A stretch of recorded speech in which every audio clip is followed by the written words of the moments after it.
Mum's hair. Big Mum comes charging up with a Napoleon. Napoleon chopped heavily at Jichen. Jichen caught the attack swung by Big Mum directly with one hand without dodging or avoiding. Hey, Big Mum, are you tickling me? Jichen then blasts Big Mum out with a heavy punch. The Big Mum that was blown away returned to Jichen's face in a split second, followed by a blade that seemed to cut Jichen in half. Jichen drew his sword to block it. The two knives came into contact. Clank! Red and black lightning exploded in the middle of the duo, ravaging the surroundings. Some of the Big Mum children exclaimed, "Look at the sky! What is that? The sky! It's cracked! Ha ha ha! You can't kill me at this level! Big Mum!" Jichen finished and increased his strength again. And Thunder Plague was also frantically releasing lightning to stimulate Big Mum. The supreme lightning caused Big Mum's body to stiffen for a few seconds, and just for those few seconds, it directly allowed Jichen to hack away Big Mum. The children of Big Mum looked at the scene with disbelief. Ha ha ha, Big Mum, you will die today. Jichen finished speaking and directly arrived in front of Big Mum with a few instantaneous movements,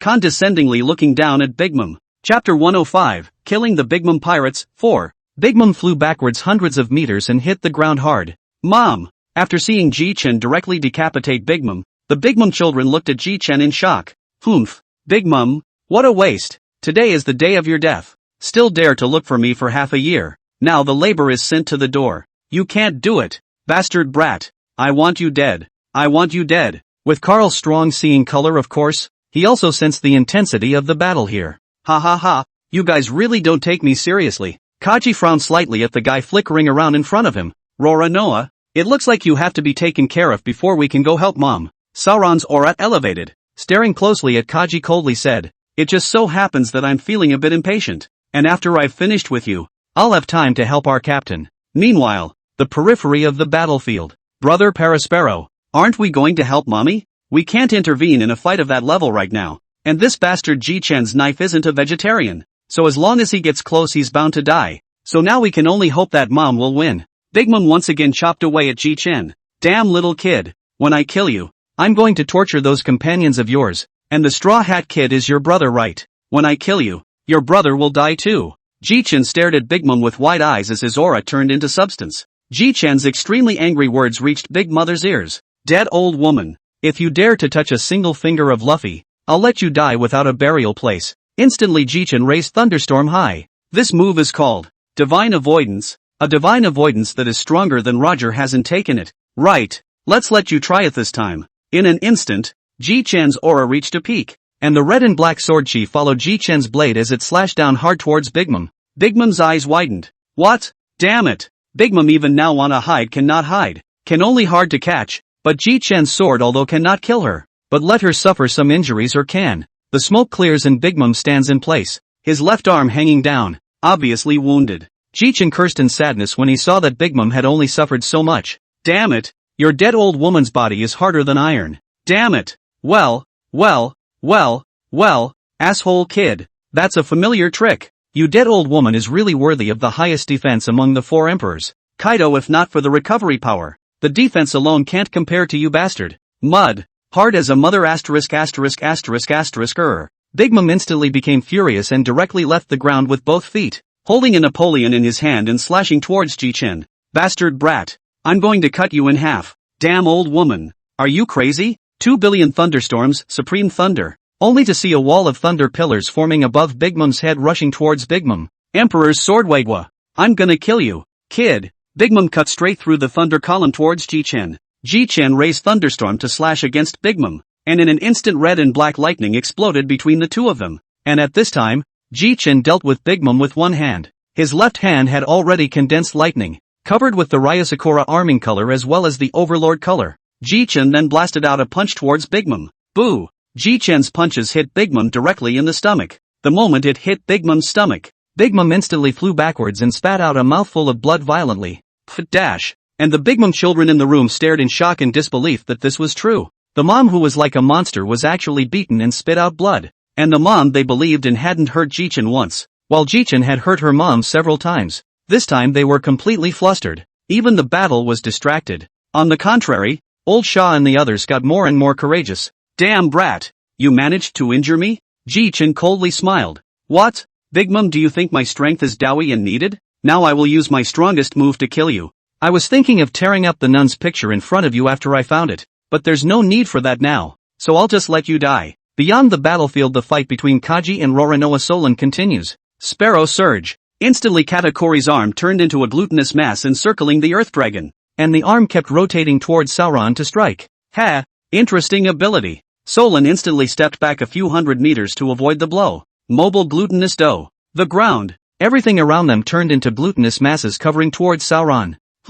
What kind of move is this? How come it's the same as the nature system?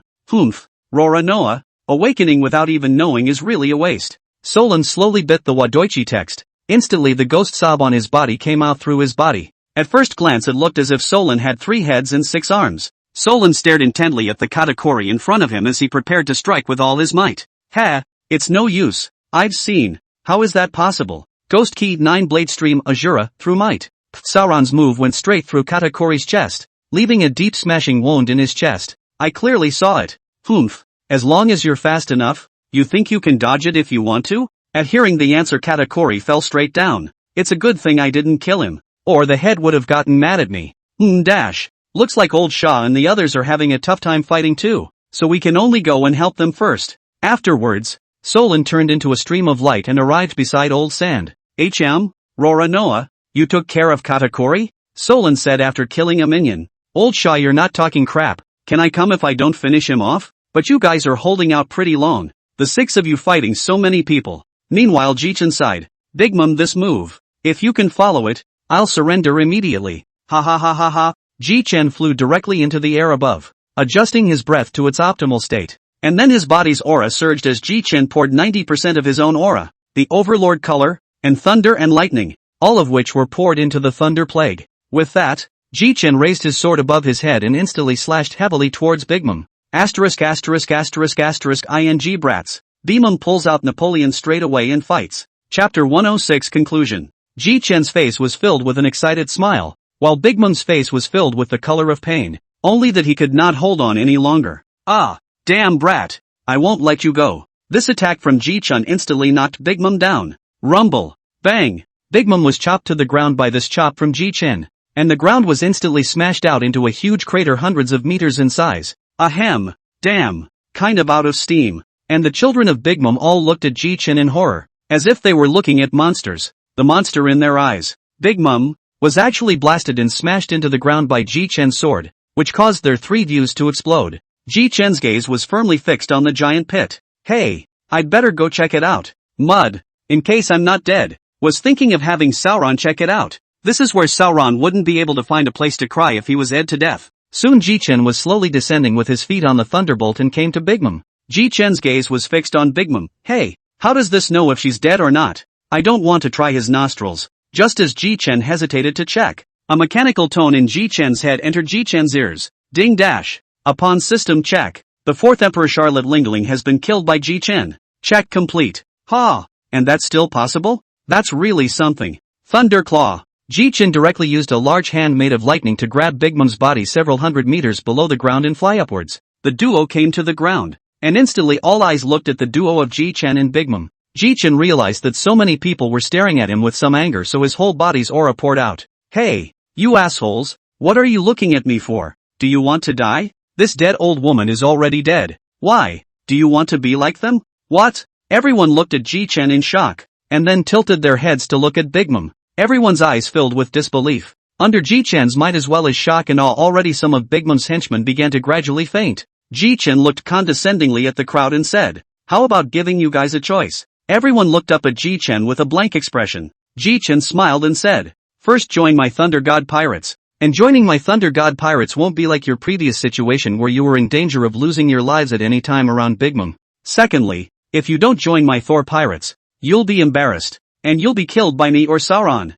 Jichen said in a loud voice. Those who want to join stand to the left. Those who don't want to stand to the right. I think you should be smart people. You shouldn't do anything stupid, right? After hearing Jichen's words, the Big Mom children present hesitated and stood in place at a loss for words. Just when all the Big Mom children were at a loss for words, Katakuri stepped forward. Katakuri-san. Card 2. What should we do? Should we fight him or join in? Paraspero said. And in the distance, Jichen laughed now. Captain, what are you laughing at? Jichen turned his head to see a whitened hair and behind the pair of wings puzzled. Well, big white goose? Who do you call to put on it? Laborers do not have a crew like you. And everyone around them had covered their mouths to keep from laughing out loud. Even Sauron and old Sandy. Nami heard Jichen call herself a big white goose. The whole thing went bad. Her face instantly darkened. Even her fists crunched. Just as Nami was about to swing a punch, Jichen coincidentally arrived behind Sauron with an instantaneous shift. Asterisk asterisk asterisk asterisk. Sauron has a killing aura.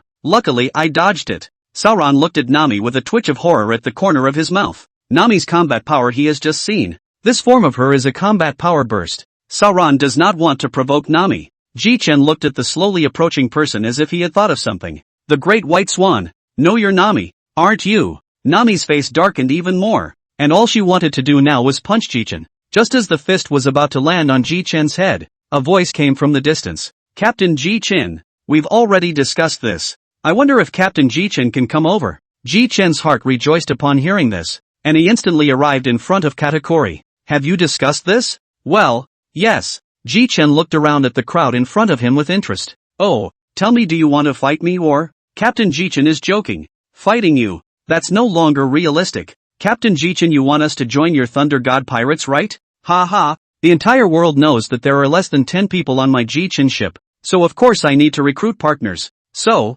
Captain Jichen doesn't know if it's convenient for us to ask a question? Ha ha, you first. Why do you want us to be your partners? Jichen laughed lightly. This is still very understandable, right? Because I defeated Big Mom, plus the fact that this old woman's sons and daughters are still pretty good, and the fact that you've been persecuted by this old woman for many years. You guys also want to be free, right? Katakuri smiled at that answer. Afterwards, Katakuri was seen kneeling down on one knee, followed by the many children of Big Mom who followed suit and kneeled down on one knee together. Captain Jichen, we will be your crew from now on. Sauron, Nami and the others ran over when they saw this scene, and the corners of Jichen's mouth had long been grinning behind his ears. Ha ha ha, great, get up, you'll be a shipmate from now on. Oh yeah, if you guys don't want to go out to sea in the future, you can just stay on Cake Island directly, and you'll be there when you're needed. Or if you want to go out to sea with us, that's fine, it's up to you guys to decide. Everyone looked at Katakuri. Ahem,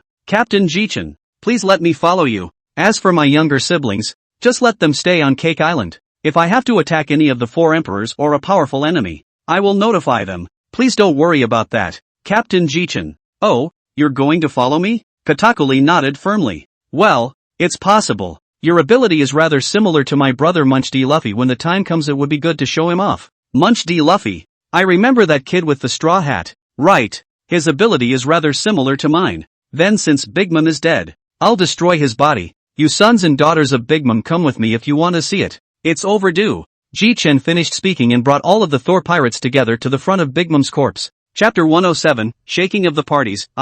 Big Mom's children had all sorts of mixed emotions surrounding them when they saw Big Mom's body lying in front of them. Jichen clapped his hands to keep everyone's attention on him. Ahem. It's not appropriate to put such a large piece of Big Mom here. Then, Jichen slowly rose into the air, and instantly the sky was covered in dark clouds.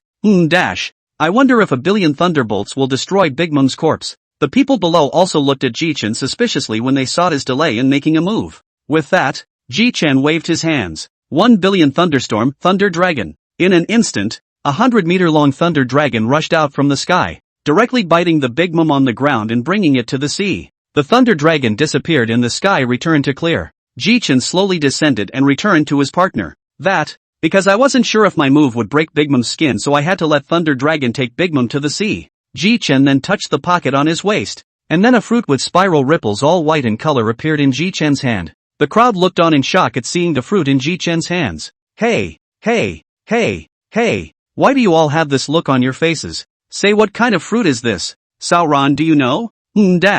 According to my analysis, it's so white, it should be a white fruit. As soon as Sauron's words fell, Nami's iron fist greeted him. This should be a soul fruit. Card 2 said. Jichen nodded. Surprisingly, it's the soul fruit. That's quite a match for Brook's yellow spring fruit. Ha ha, Brook shivered in fear at the sight of Jichen's gaze. Yo ho ho, Captain Jichen. This joke is not funny. One can only eat one fruit. I still know that. Ha ha, look how scared you are. Jichen looked to Katakuri and the others. That Katakuri, you see, the Cake Island is now destroyed beyond recognition. You bring someone to repair it. It just so happens that your fruit ability is still quite suitable for the Cake Island. Yes, Captain Jichen.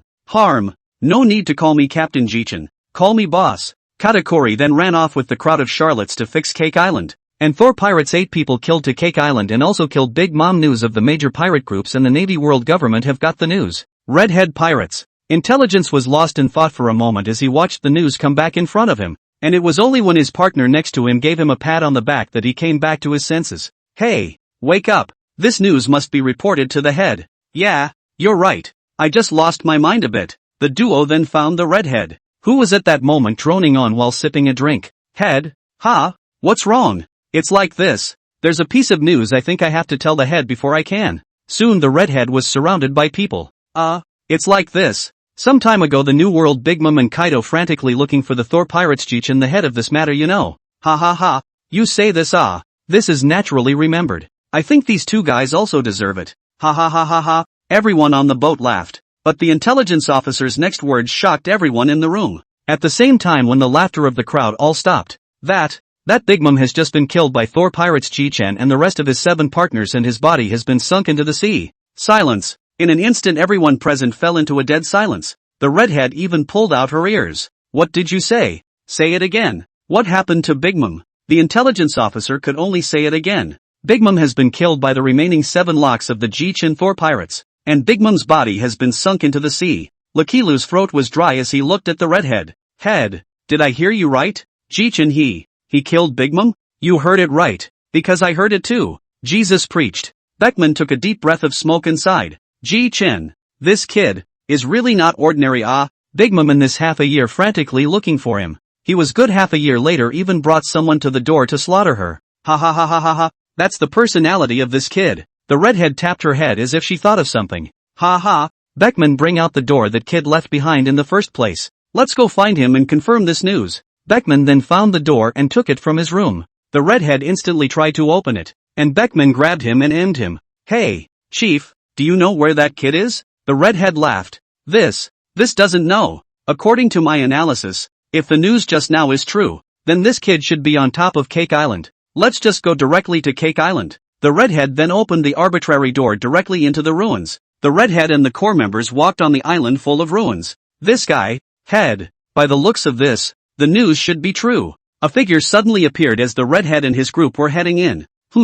Katakuri? What's up? Katakuri's face darkened. Redhead, I was going to ask you, what do you want? What are you doing on Cake Island? The children of Big Mom, who were building a cake island off to the side, gathered around. Ha ha ha ha ha, relax. I just wanted to ask if that Big Mom is still around? Katakuri raised an eyebrow. Ha? You mean that old woman? Has been sunk to the bottom of the sea by the boss. The redhead and her group stared wide-eyed at the words coming out of Katakuri's mouth. This was something that Katakuri would never have dared to say in the past. That boss you mean? Thunder God Pirates. Jichen. The redhead was delighted at his words. So the news is correct. Then where is Jichen? We need to find him. Take us there first. Katakuri frowned but didn't say anything more, directly leading the redhead to where Jichen was. Jichen was bragging and chatting with his buddies, not even noticing the redhead's arrival. Jichen turned his head and saw a head of red hair with 3 scars at the corners of his eyes, accompanied by a knife at his waist. It was the red hair. Good lord. What are you red-headed pirates here for? Ha ha ha ha ha. I didn't just hear you bragging. You can't kick me out. The core members of the redhead pirates also smiled in response to the Thor pirates. Jichen, don't even know how to brag, alright? You heard wrong. But it seems like we haven't seen each other for a long time. So don't leave today to celebrate me turning the 5th emperor into the 4th emperor again. Chapter 108, Shock from All Sides, 2. Jichen then held a grand banquet with the redhead on those 3 days. The outside world has gone crazy in the past 3 days. Some say that the extremely evil Jichen slashed Big Mom in a second. It was also said that Big Mom surrendered on her own accord when she saw Jichen come to Cake Island Big Mama. Meanwhile, at Navy headquarters, Akane's office, Garp, Warlord, Crane, Green Ox, and Tengu gathered in the middle of the marshal's office. Okay, you guys, tell us what you think. This Jichen actually killed Big Mom. Ha ha ha ha ha ha ha. My grandson is okay. Garp, you're in a meeting now, be honest. At the moment it seems that this Jichen should be in the same category as the redhead, not causing any trouble. But if someone else provokes the door, then he won't be soft. But that doesn't mean he won't take advantage of the situation to fight the other 4 emperors. Lieutenant General Tsuru's analysis is spot on. Akane looked around the circle and slowly said, Tengu, Green Ox, Garp, which one of you wants to go and try out Jichen's strength? Silence, deathly silence. Ha ha ha, I'm not going to find Jichen, and Old Me is already semi-retired. Although Old Me can also give Big Mom a beating, it's still very difficult to kill Big Mom. Green Ox looked faintly at Akane and said, I'm not going either, and I'll get killed if I do. Well then in that case the old man won't go either. Akane's face went completely black after the 3 said this. At this point Akane was on the verge of exploding. Akane, if you ask me, it's better to leave this Jichen alone. Now that Big Mom has been killed by Jichen, the sea is still balanced at the very least. Plus our Navy's combat power is currently severely lacking, so it's better not to let anyone else get killed. I'm the one who wanted them to die. It was the world government that just said for us Navy to test the waters. The bastards. Warlord laughed in his heart. Now you know how the old man came over then. Well, I'll think about it, so let's adjourn. Warlord and Garp walked out of the Navy building. Garp looking especially happy today. Ha ha ha ha ha. Warlord, come to my place for a drink later. Happy today. I think it's your grandson who's happy that he killed that Big Mom guy. Ha ha ha ha ha. Of course, and he's strong enough that I kinda want to try it now. New World Ghost Island Kaido Base Camp. Jack hurried to Kaido.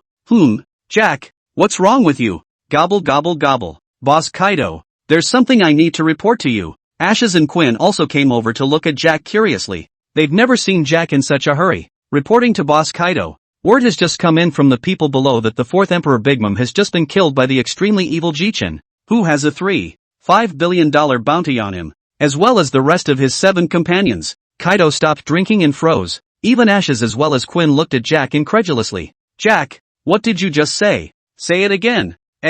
Report to Boss Kaido. Just now the people below sent word that the extremely evil Jichen, who offered a reward of 35 epsilon, killed the 4th Emperor Big Mom, and that the body has been sunk into the sea by the extremely evil Jichen. Silence, deadly silence. Pop. Kaido casually threw the huge wine gourd directly in his hand and smashed it to the ground. That dead brat even killed the old woman? Bastard. Asshole. After venting, Kaido finally calmed down as well. What other news altogether? Yes, Boss Kaido. There's also the fact that Big Mom's children have been taken on as crew by the bastard Jichen. And the redhead didn't know what method he used before he was on the island of 8 in a flash to Cake Island. Ashes stepped forward and said, I do know a little bit about that. I heard that this bastard, Jichen, develops all sorts of strange props himself, and also has props that can bring people back to life for a short period of time, and if it's possible to go from one place to another in an instant, it might be that the props he developed were also given to the redhead. Well, giggle giggle giggle giggle. This asshole. Then how much chance of victory do we have if we go to war with this Jichen guy now?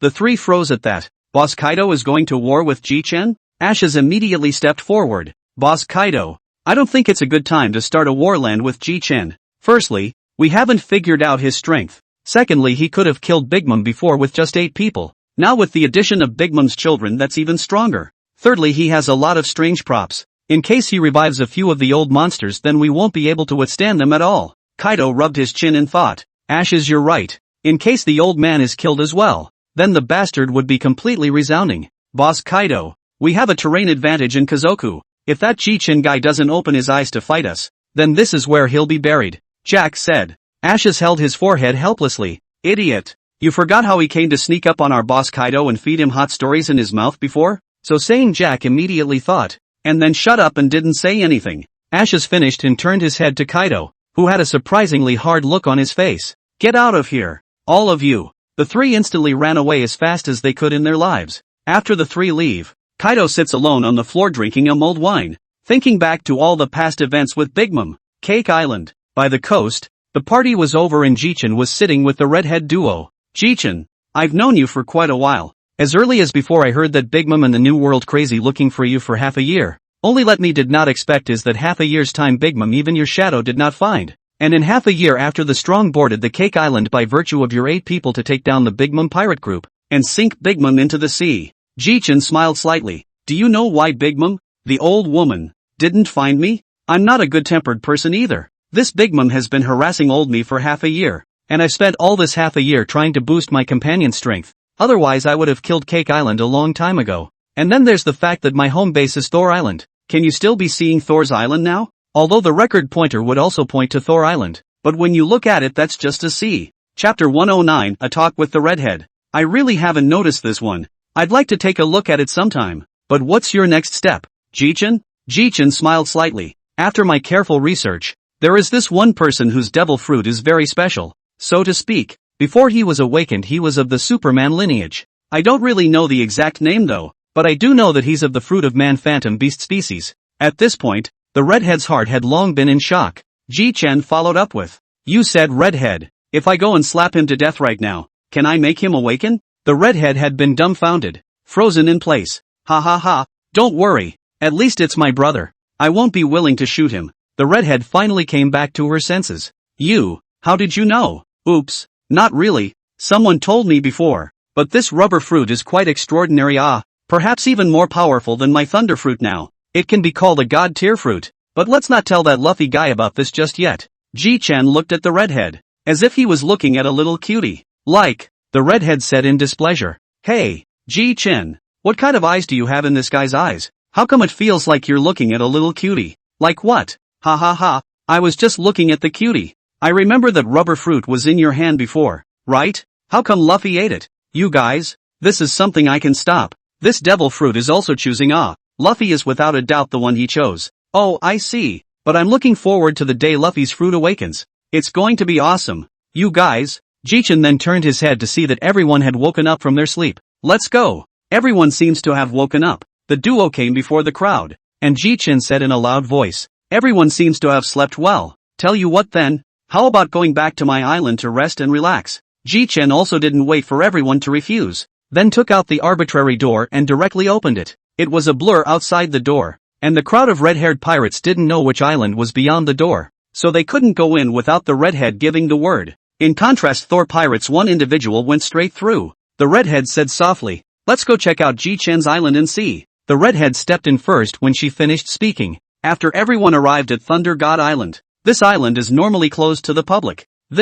How does this island feel more luxurious than the Shamboard Islands? It was only after hearing the red-haired pirate group's man say so that Jichen reacted, then looked over. Sure enough, this is even more luxurious than before we left. What's going on? Jichen couldn't help but look at Baccarat. Baccarat immediately understood and explained. Boss Jichen, this was built by the previous workers, and all of the buildings were constructed with top-of-the-line materials. Jichen smiled slightly. That's very thoughtful of you. But if old man Riley were here, he would surely ask how come there are no greenhouses in so many buildings here. Ha ha ha ha ha ha. With that said, the crowd headed straight for the bar. Jichen also directly took out the arbitrary door and opened it after tuning the destination door. A charming woman and an old man with a sword at his waist were outside the door. Surprisingly, it's little Jichen? The old man outside the door also turned his head curiously and saw Jichen and the others. Ahem. That shaggy, old man Riley, want to come sit in my bar? The two of them, Riley and Sharky, looked at each other and readily agreed. Ha! This bar of yours is more than 10 times more luxurious than my blackmail bar. Jichen smiled slightly. It's not bad, and I didn't do it. It's all thanks to Baccarat. Riley asked curiously. Jichen boy, and Red Taro, why are you two getting together? On the sidelines, Sharky interjected. I'll tell you about that one. But Jichen kid has done something great recently. He actually took out Big Mom. Jichen bristled. If that dead old woman hadn't been looking for me in the new world like crazy for half a year, I wouldn't have come to the door to finish him off. But it's amazing that the redhead could be in the same room as you. I guess it's because the redhead heard about you taking down Big Mom in the first place, so she used your magical props to find you. After Xia Qi finished speaking, Jichen gave a thumbs up towards the other party. It's really worthy of being Auntie Xia. Her IQ is just high. So this is a bar on Cake Island? Ha ha. Master Riley, this is not Cake Island. This is my island. Thor Island. Thunder God Island. That island where it rains thunderstorms all day long. How can an island where it rains thunderstorms all day long have such a luxurious bar? Jichen heatedly smiled. This is naturally because of me. The thunder and lightning fruit ability person's credit. I have already transformed most of the island's thunder and lightning all into my own power. So if you go out, you can see that only the periphery of the island has a thick layer of thunder and lightning. And here is the center area with no thunder and lightning. But the weather is still the same black. You can still use your fruit ability like this. Ahem. This island because there is Baccarat in the management. The island has all kinds of facilities including casinos. But well, no tourists and staff. But tourists are impossible. Staff. After that, recruiting some partners to act as staff is also possible. Riley's eyes lit up. What kind of facilities are there? Sure. By the way, that greenhouse didn't. Riley's eyes darkened instantly. Well, not about this island of mine. How's Luffy these days? The redhead as well as Jitsu looked at him as if he desperately wanted to know the answer. You guys said that kid is too talented. What I taught as early as half a year ago has been mastered in its entirety. In the first few days, that is, when Jichen Yu attacked Big Mom, that kid has already finished gathering his companions and headed towards Mermaid Island. Hey, that kid is pretty fast. I'm sure I'll be famous soon, too. On the side, Xia Qi said, by the way, Jichen the ace you asked me to check seems to have completed his cultivation, and has now returned to the Whitebeard pirates. And it seems that Whitebeard has not come back, and even I can't find out any traces of him. The first thing Ace did when he came back was look for signs of Blackbeard. Blackbeard has been stealing the Whitebeard pirates' territory lately, and I believe that the Whitebeard pirates and Blackbeard pirates will have a bitter battle soon. Both the redhead and Jichen were silent and contemplative. Chapter 110. Jichen smiled slightly. Ace, he's already strong now, isn't he? Auntie Xia, help me find out Ace's whereabouts. If the two of their pirate groups are going to start a battle, I want to go and join in the fun. Xia Qi nodded slightly as she looked at Jichen's serious look. Don't worry, it shouldn't take long. Redhead. What's going on? Jichen smiled cheekily. Want to spar? The redhead's smile ended abruptly. You? How strong you are I don't know right now, but let's forget about it. Don't ruin this island of yours.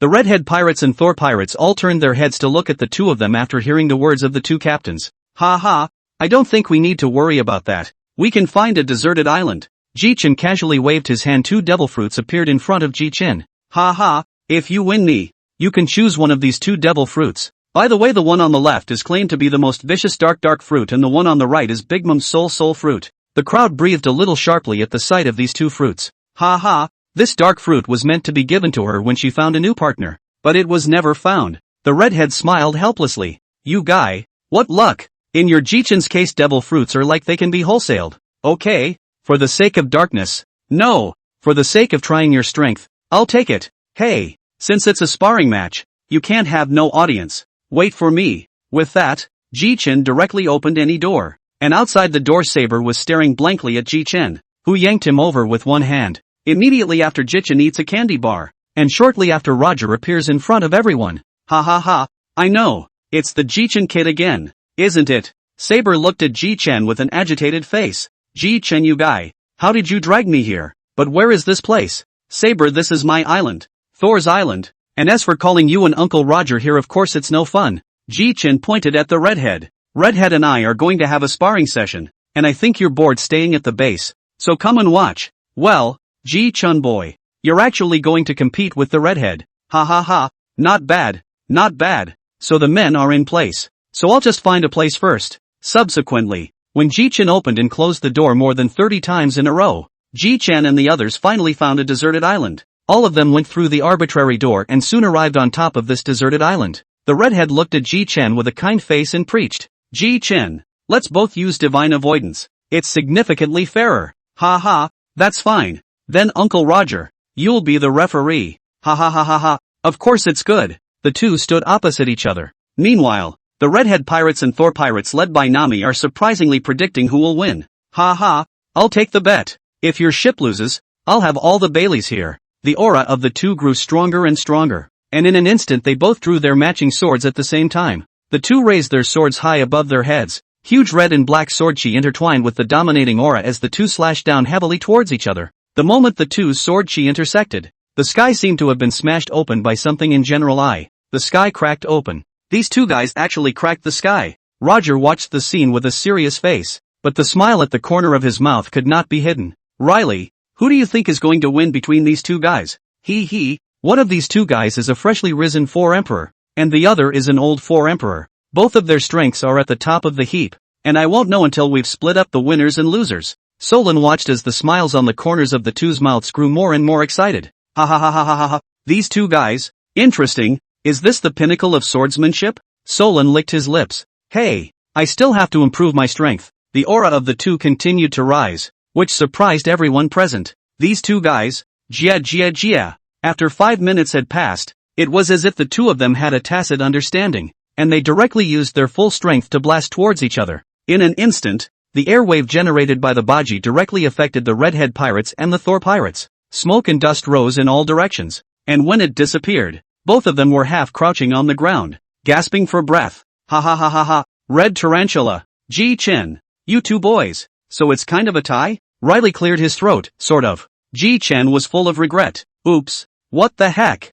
It's a draw. What a shame. I thought I could beat the redhead. Ha ha ha ha ha. There was shock in the redhead's eyes, however it quickly recovered. You guy, do you think I've practiced my strength for nothing for so many years? But it's just a shame about that fruit one. Jichen was happy when he heard the redhead's words. Ha ha ha, don't worry, redhead, I'll find him a good owner. Ha ha ha, and Saber had long been shocked on the spot. So Jichen is so strong. But come to think of it, a big mom who just killed one of the 4 emperors is naturally strong. Jichen then smoothly returned to the middle of Thunder God Island with the help of the arbitrary gate. During this time, Jichen also sent the red-haired pirates group back to the island of 8, and Sabo back to the Revolutionary Army's headquarters. Peach Island, Kamabaka Kingdom. Eat Jack. Martyr. This Siren Kingdom really lives up to its name. Now I'm getting goosebumps just thinking about it. Jichen spat out some words before turning his head to look at Zicheng, who was sitting quietly at the side. That, Zicheng, I remember you were photographed on that Siren Island in Kamabaka Kingdom,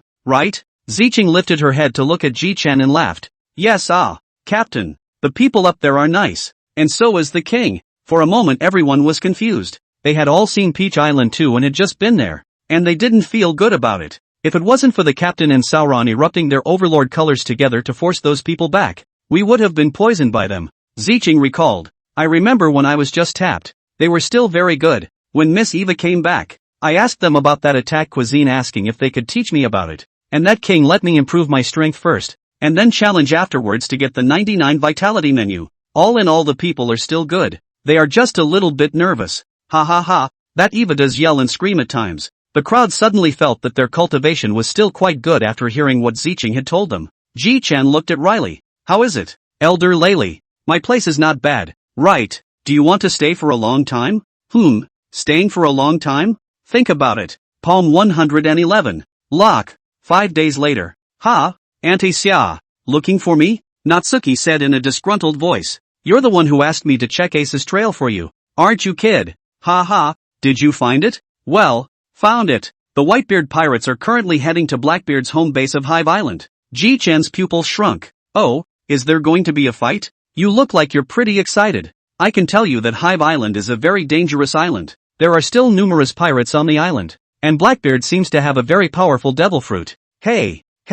Well, enough about anti-summer for now. I'm going. Jichen then called the people who were practicing to come before him. Today, I got word that the Whitebeard pirates and Blackbeard pirates are about to battle, so I want to go. Jichen looked around and didn't see a look of resistance on the faces of the crowd. Solon licked his lips in excitement. I'm in. I haven't fought in ages. Jia. You think you're the only one who hasn't fought? Jichen smiled lightly. But now there's a problem. I've never been to Hive Island, so I might not be able to find it.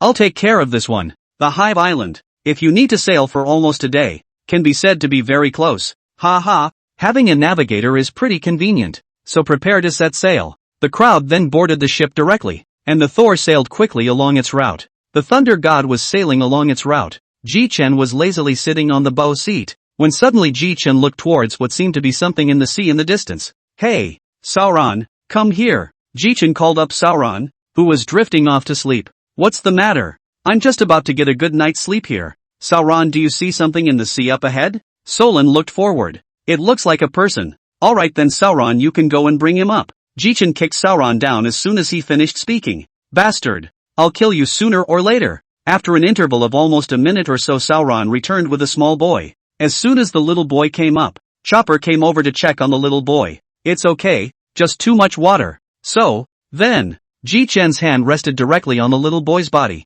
followed by a burst of blue light emerging. Soon the little boy woke up slowly. The little boy opened his eyes and saw that the people around him were not people he recognized, and instantly rose and looked at them warily. Jichen laughed helplessly. You guy, I'm the one who saved your life. Hello, my name is Nami. Can you tell us what's going on? The little boy also dropped his guard as he looked at Nami's gentle smile. You guys also? My name is Locke and I'm from a village on a nearby island. But now my village has disappeared. Well, what happened? It's like this. Lately the people under Blackbeard's command have been doing nothing but burning and looting the people in our nearby villages, and my family has been killed by them, and I'm the only one who escaped, because while they were trying to kill me, in my body, a mysterious force appeared, after which I fainted, and after that I was picked up by you guys. Jichen's eyes lit up as he listened to him. Maybe it's that power. Jichen looked at Old Shaw and Solon and laughed. The two were aware of this and nodded with a smile. Then little brother Locke, you don't have any family now. I wonder if you would like to join us. Locke looked at Jichen in confusion, not understanding what it meant. It's to join our Thor pirates. A red glint flashed in Locke's eyes. Pirates? Hey. Nami, you explain it to him. Locke, you've got it all wrong. Calm down first. Our Thor pirates aren't like Blackbeard's pirates. We don't strike out at civilians. We only go back to the kind of pirates that don't do anything wrong. So it's perfectly fine for you to join us, and there's a great atmosphere on our ship. Nami understood Jichen's character. The partners he wanted were the ones he would personally export and invite himself, so Nami could only try her best to invite them. Locke looked around at Nami and the others with genuine eyes that didn't look like a lie. Captain Jichen, you guys don't look like bad guys, and I have nowhere to go right now. Jichen laughed. That would be great, and you have a great talent. It would be a waste not to join us. Locke looked at Jichen suspiciously. My talent? That's it. Jichen's hands were instantly covered in armed color. You try? Locke nodded plausibly, and after a few failed attempts finally managed to use the armed color as well. The scene of Locke successfully using his armed colors rather stunned everyone on the ship. Jia. I didn't think that you, Jichen, had picked up such a brat when you went out to sea. Ha ha ha, it's just as I guessed. Rock, try closing your eyes again and feeling things around you with your mind. Locke dutifully closed his eyes as well, and 5 minutes later, Locke opened them. I seem to be able to feel a distance of 300 meters. He. It looks like the seeing color is unusually powerful. In that case, that's good. With that, Jichen directly pulled out a sniper rifle and handed it to Locke. Ha ha, Locke, since you have an unusually powerful seeing color, this weapon is for you to try and see if it fits. When Locke took the gun in his hands, it felt unusually smooth. Here, Rock, aim for that white dove 200 meters in the distance. Bang! After the gunshot, the white dove instantly fell into the sea. Jichen nodded. It's not bad, but the armed color hegemony still needs to be boosted a bit. Rock, this sniper rifle will be yours from now on. When it's over, I'll teach you other cultivation methods when we return to Thunder God Island. The joy in Locke's eyes as he held Barrack was overwhelming. Captain, what are you going to do? Oh, you mean us? We're going to kill Blackbeard. Locke waited and looked at Jichen with big coppery eyes. Ha ha, because Blackbeard has been too rampant lately, so he might need to be taught a lesson. And there's also the fact that my brother will be there as well, so it's a good time to meet him. Kill Blackbeard. Blackbeard is strong. Captain. Nami laughed. Locke, I don't know if Blackbeard is strong or not, but we on this ship are stronger. Oh. Locke nodded frostily. Well, boy, watch my hands. Jichen held a bullet in his hand, which was slowly covered in armed color. What? It's still possible. Captain, can you teach me? I want to do my part. This is naturally no problem. Chapter 112. Arriving at Hive Island. 2 hours later, Jichen smiled helplessly towards everyone. Ha ha, this guy is indeed a bit of a demon. He learned what he was just taught in one go.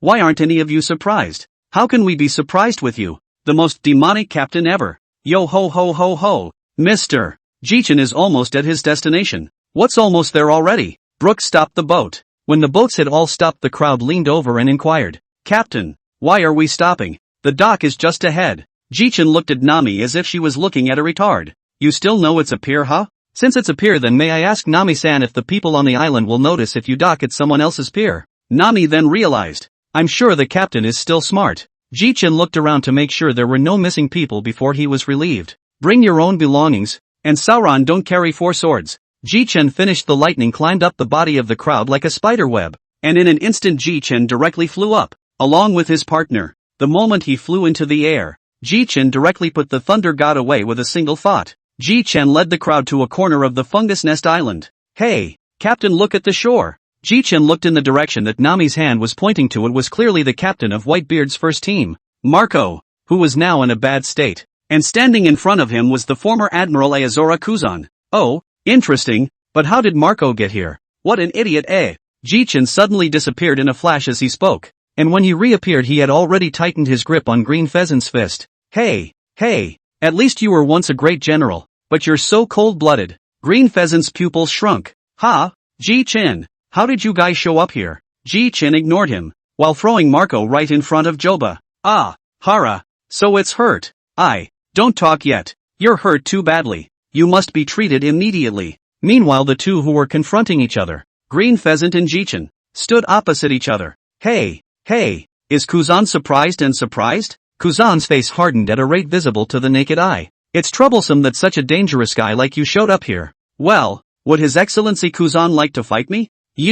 Before Kuzan could finish his sentence, a fiery and incomparable flame blasted towards him. Ice shield. A huge ice shield appeared in front of Kuzan. However, Kuzan overthought it and the flames melted the moment they touched the ice shield. Green Pheasant's eyes widened in disbelief at the sight he was seeing. Surprisingly, his ice was melted in a flash. Jichen also froze after seeing the person behind him. Then everything is explained. Ace, you guys are really strong now. I can feel you're only a little bit worse than me. Ace hammered Jichen's bosom with a hearty laugh. Oh yes, you, your Whitebeard pirates Ichiban Captain Marco is dying. What? Marco? Where's Marco? Then a bandaged Marco limps in with Joba holding him up. Marco, are you? Marco waved his hand indifferently. It's fine. I just got hit by Green Pheasant, and I'm not much hurt. As Marco was talking, Jichen suddenly stormed up and a lightning bolt came at Marco. As it was about to strike Marco, the lightning turned a corner and struck the air directly beside Marco. Ah, damn it, down there will be found yet.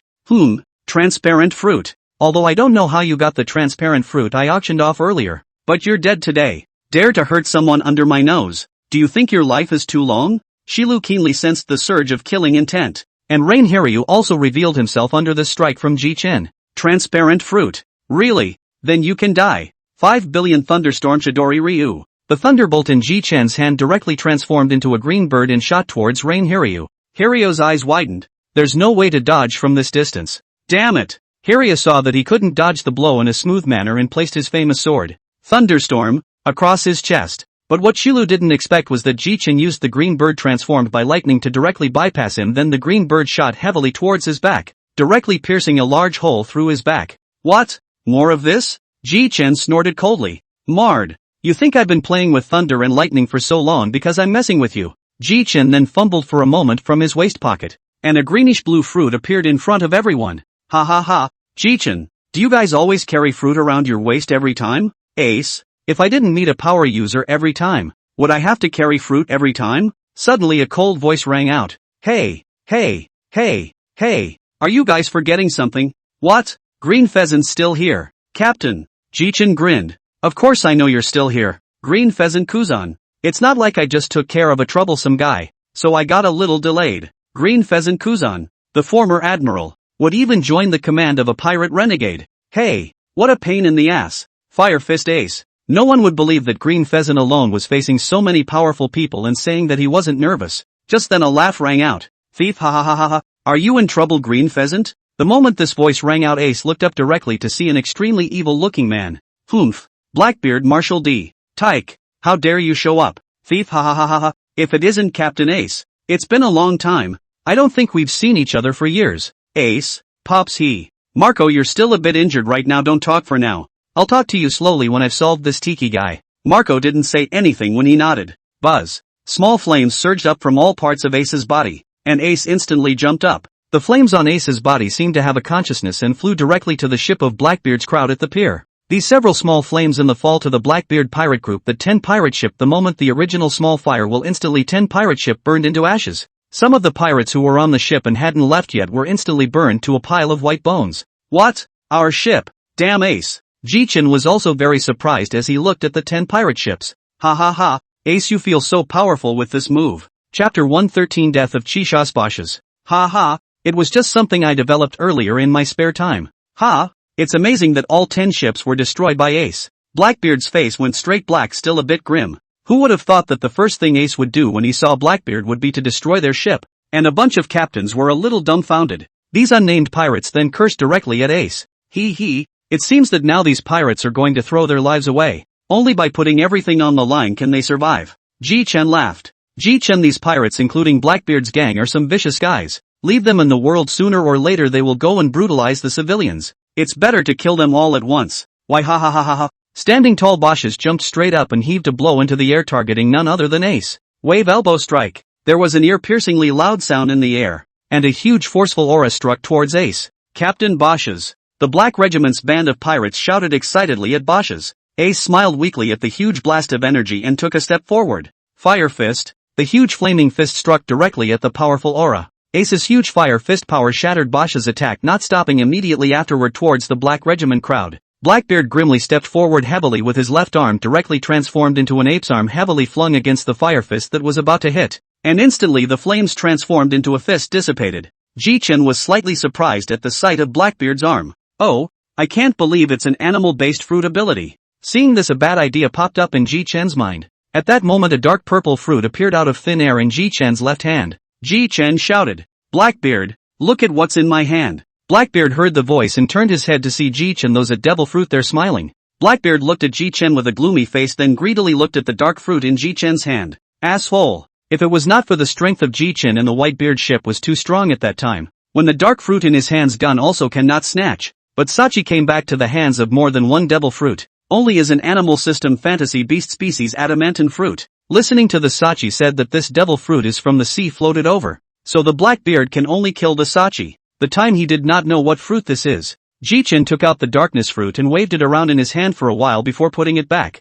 Jichen looked at Marco and asked, do you know what fruit that ape across the street is eating? Marco froze for a moment. Jichen, you mean that Blackbeard guy? Jichen gave Marco a blank look. Just that Blackbeard looks like an ape when he doesn't change his body. Who else can I compare him to besides him? His first fruit was the animal phantom beast species Vajra fruit. The second one is still, as yet, unknown. Jichen looked at Ace indifferently. Did you hear that, Ace? His first fruit is an animal lineage phantom beast species adamantine fruit, and it should have high defense and higher resistance to punching, but his body structure should be unusual, to be able to eat 2 fruits. Ha ha ha. The Thor pirates behind them all looked at their own captain speechlessly. Aren't you the same? You ate 2 of them too. Still have the nerve to talk about others. Well, he hasn't slept since he got on the boat. Don't worry, Jichen, I'm not the same Ace I was before either. We ha ha ha ha ha. Damn Fire Fist Ace. Not even rushing to fight back? A figure appeared in front of Bosch's as soon as he spoke. Ace's hand sprouted incomparably hot flames and slashed fiercely towards Bosch's chest.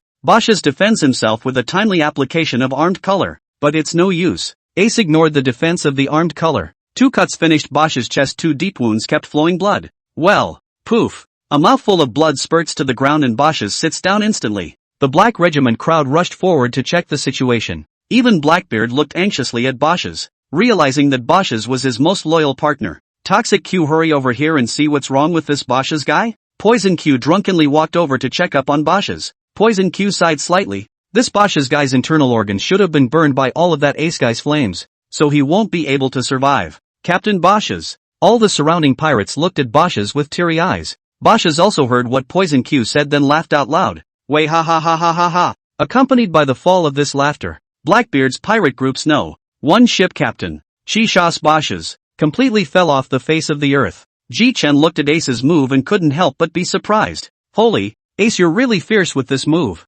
Humph. I only want Blackbeard Tiki's life. Everyone else who doesn't wanna die, get out of my way. After hearing Ace's words, the pirates behind Blackbeard all took a step back, intentionally or unintentionally, fearing that they too would go down like Bosch's. Thieves, ha ha ha ha. I'll see who dares to back off. Those who dare to back off, I'll directly kill you now. A casual glance of Jichen's eyes saw Green Pheasant, who had been transformed into ice, approaching Marco step by step. Ha ha, what does Admiral Aoki Kuzahara want to do at this time? Look at your thieving ass. I shucks. When Jichen said this, everyone sensed Kuzan, who was transformed into ice, approaching Marco step by step, which made Green Pheasant show his original form directly. This also caused the crowd to be confused, and all of them looked at Jichen. Well, all look at me to do nothing more than your captain. To the crisis awareness is relatively sharp, but in front of this pirate group, but the Blackbeard pirate group, this kind of pirate group naturally have to keep a little bit of heart and soul, especially for each of their members. Like what, stealing chickens and dogs, sneak attacks, or beating the few with the many, and many, many more. I'm not going to name them all. Anyway, this pirate group is the most shameless pirate group in the world. Ha ha ha ha ha. Jichen's words directly made everyone laugh, and at this moment, all the Black Regiment crowd's faces were as black as the bottom of a pot. Jichen looked at the group of people on the opposite side and laughed. What? You guys want to beat me? I didn't come here this time to hit you guys. I came here this time to stop you guys as a sidekick of the pirate group. The Blackbeard is naturally to be left to Ace. If you guys dare to take a shot at me first, then I'll fight you guys with Ace piece by piece. It just so happens that the recent period of time to solve the Big Mom, that guy, it just so happens to be okay for you guys to solve your Blackbeard. Chapter 114, Ace's Terrifying Strength. After Jichen said this, all of the Black Regiment including Blackbeard twisted their heads to look at Jichen. If it wasn't for Jichen saying so, then they hadn't noticed this Jichen guy. Thief, ha ha ha ha ha ha ha ha. Tiki laughed, only the smile was a little shaky. I can't believe a guy as scary as you came here, I didn't even notice you. Thief, ha ha ha. Jichen smiled coldly. I'm afraid you only noticed the dark fruit in my hand. I heard that you've been looking for this devil fruit for more than 20 years? That should be your dream fruit of love. But unfortunately, I found this devil fruit in a wooden box on a deserted island. Oh. Jichen turned his head to Ace after he finished speaking. Ace, do you want me to help you kill him now? Ha ha ha ha. Jichen, you guy. But thanks for the kind words. Blackbeard Marshal Tiki is my prey. But can I ask you, Jichen, to help me protect my partners behind me? Jichen looked behind Ace to see Foilbista, Jaws, and the crowd of Whitebeard captains. This is naturally no problem. Guys, did you hear what Ace said? Remember to protect the captains. Jia. This is naturally no problem. Captain, don't worry, it's all in my hands. Foilbista, interesting, have time to spar. Jichen, on the other hand, came in front of the captains and said with a serious face, I don't know if you guys want to come to my Thunder God pirates. Ace couldn't help but twitch the corners of his mouth when he heard that. Just as Ace was about to speak, Blackbeard shouted from the opposite side. Thief, ha ha ha ha ha. I really don't know what you Whitebeard pirates and Thor pirates are really here for. Are you here to chat on my hive island? As soon as Blackbeard's words fell, 3 top-level hegemony color hegemony auras fell directly on his body. 2 of them were from Ace and Jichen, and 1 was from Sauron. Thief, ha ha ha ha, what a surprise. All 3 of them have bully colors? Ace bastard color retracted. Followed by Ace instantly coming to Blackbeard and kicking him 300 meters away. Green Pheasant was just about to go to support Blackbeard when he realized that somehow a sword glowing with lightning was on his neck. Just stay here for now. Don't interfere in the fight between Blackbeard and Ace. If you dare to interfere, I'll directly kill you. Jichen's threatening words said to Green Pheasant. Governor! Blackbeard pirate sniper Van Oka was just about to get up to go to support when he felt a wave of dizziness. And after that feeling passed, he didn't know when a short blade was pointing at him. You. When are you? I advise you to better not move around. It seems like Big Brother Jichen told me that if any enemy dares to move around I can kill you at any time. At these words Van Oka instantly tightened his body, not daring to move in the slightest. As for where Lot got the short sword, it was naturally from Jichen. The governor is actually being pestered by a little kid. Just as she was about to go and sneak attack Ace, Solon utilized the Shining Fruit's characteristic quickness and instantly moved directly in front of Caitlyn along with directly giving her a slash in the chest. Hey, although I don't hit women, but you like this is also too ugly. And you give me honestly or I will kill you with a knife.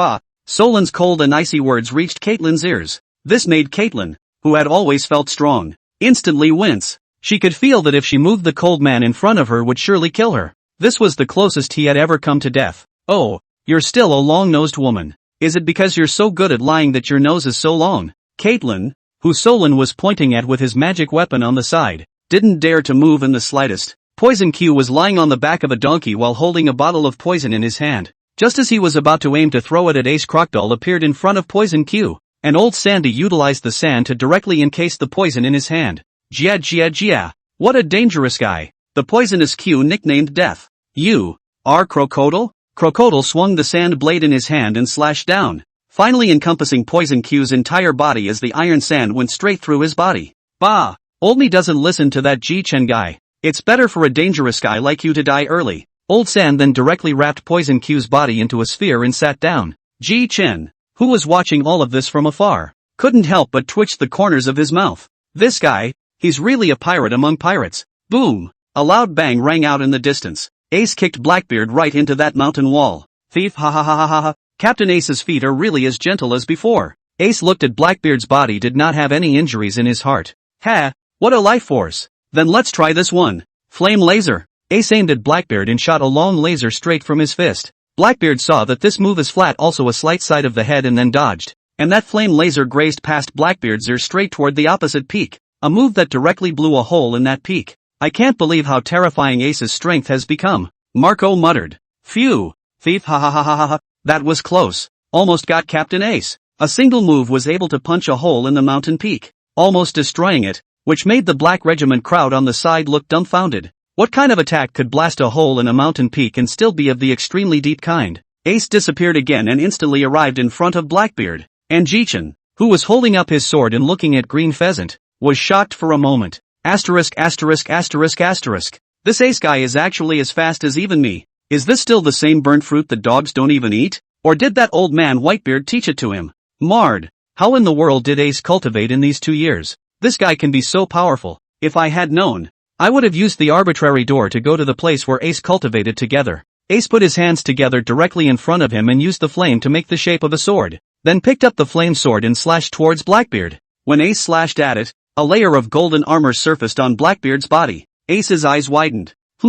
What's this? Thief, ha ha ha ha ha. Captain Ace, only you will die today. Blackbeard's palm's golden light flourished, then the armed color covered a palm to hit Ace fiercely. Ace easily fended it off by simply raising a flame shield in front of his chest. Chapter 115, The Battle. What? How can you block my attack so casually? Thief, ha ha ha ha ha ha ha ha. Captain Ace, you remember how I beat you 2 years ago? Blackbeard's arms of golden light flourished towards the black and red flaming sword in front of him and he met it. Clank! The attacks of the two clashed together. What? How is this possible? Only to see that the layer of golden light on Blackbeard's body had gradually broken apart. My defense is just the strongest. What the hell are you guys doing? Ha! Tiki, you've always been arrogant. After getting this devil fruit you've become even more arrogant and cocky. This time you'll pay the price for your arrogance. Thief, ha ha ha ha ha. Captain Ace, don't jump to conclusions now. Suddenly Blackbeard directly bestialized and transformed directly into a golden-haired gorilla. Roar! Oh, a monkey? Then, I'm in.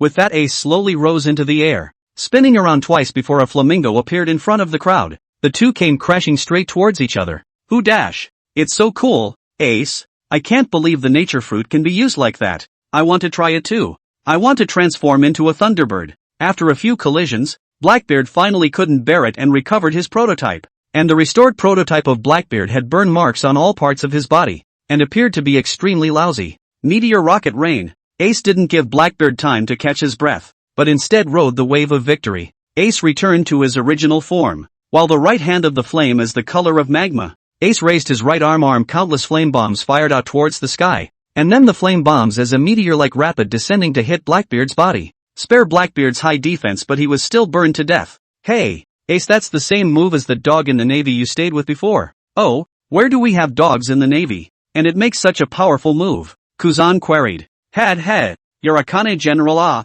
but it's still a far cry from Ace na. It's hot. It's hot. Blackbeard was scalded and rolled right into a roll. Damn Ace. It burns me. Blackbeard, who had already restored the location of the burns on his body as normal, had a golden light on his body. Thief, ha ha ha ha. Come on Ace. Let's see how strong you really are. Blackbeard, now, had his golden armor back on his body, though the burns on his body seemed as if they had been absorbed by the golden armor. Blackbeard's left hand gradually became vaporized, and turned as if his left hand had expanded dozens of times. Thief, ha ha ha ha ha ha. Ace, is this move unfamiliar to you? This is the move that defeated you 2 years ago. Looking at the golden hand that was getting closer and closer, Ace's whole body wrapped up with flames and directly blasted a circle against that golden hand with all his might. The two fists clashed, and an incomparably powerful shockwave emanated from the surroundings. Isn't this the aura of a clash of overlord-colored hegemonic auras? Jichen recognized it at a glance, only to hear a sound as if glass had shattered open.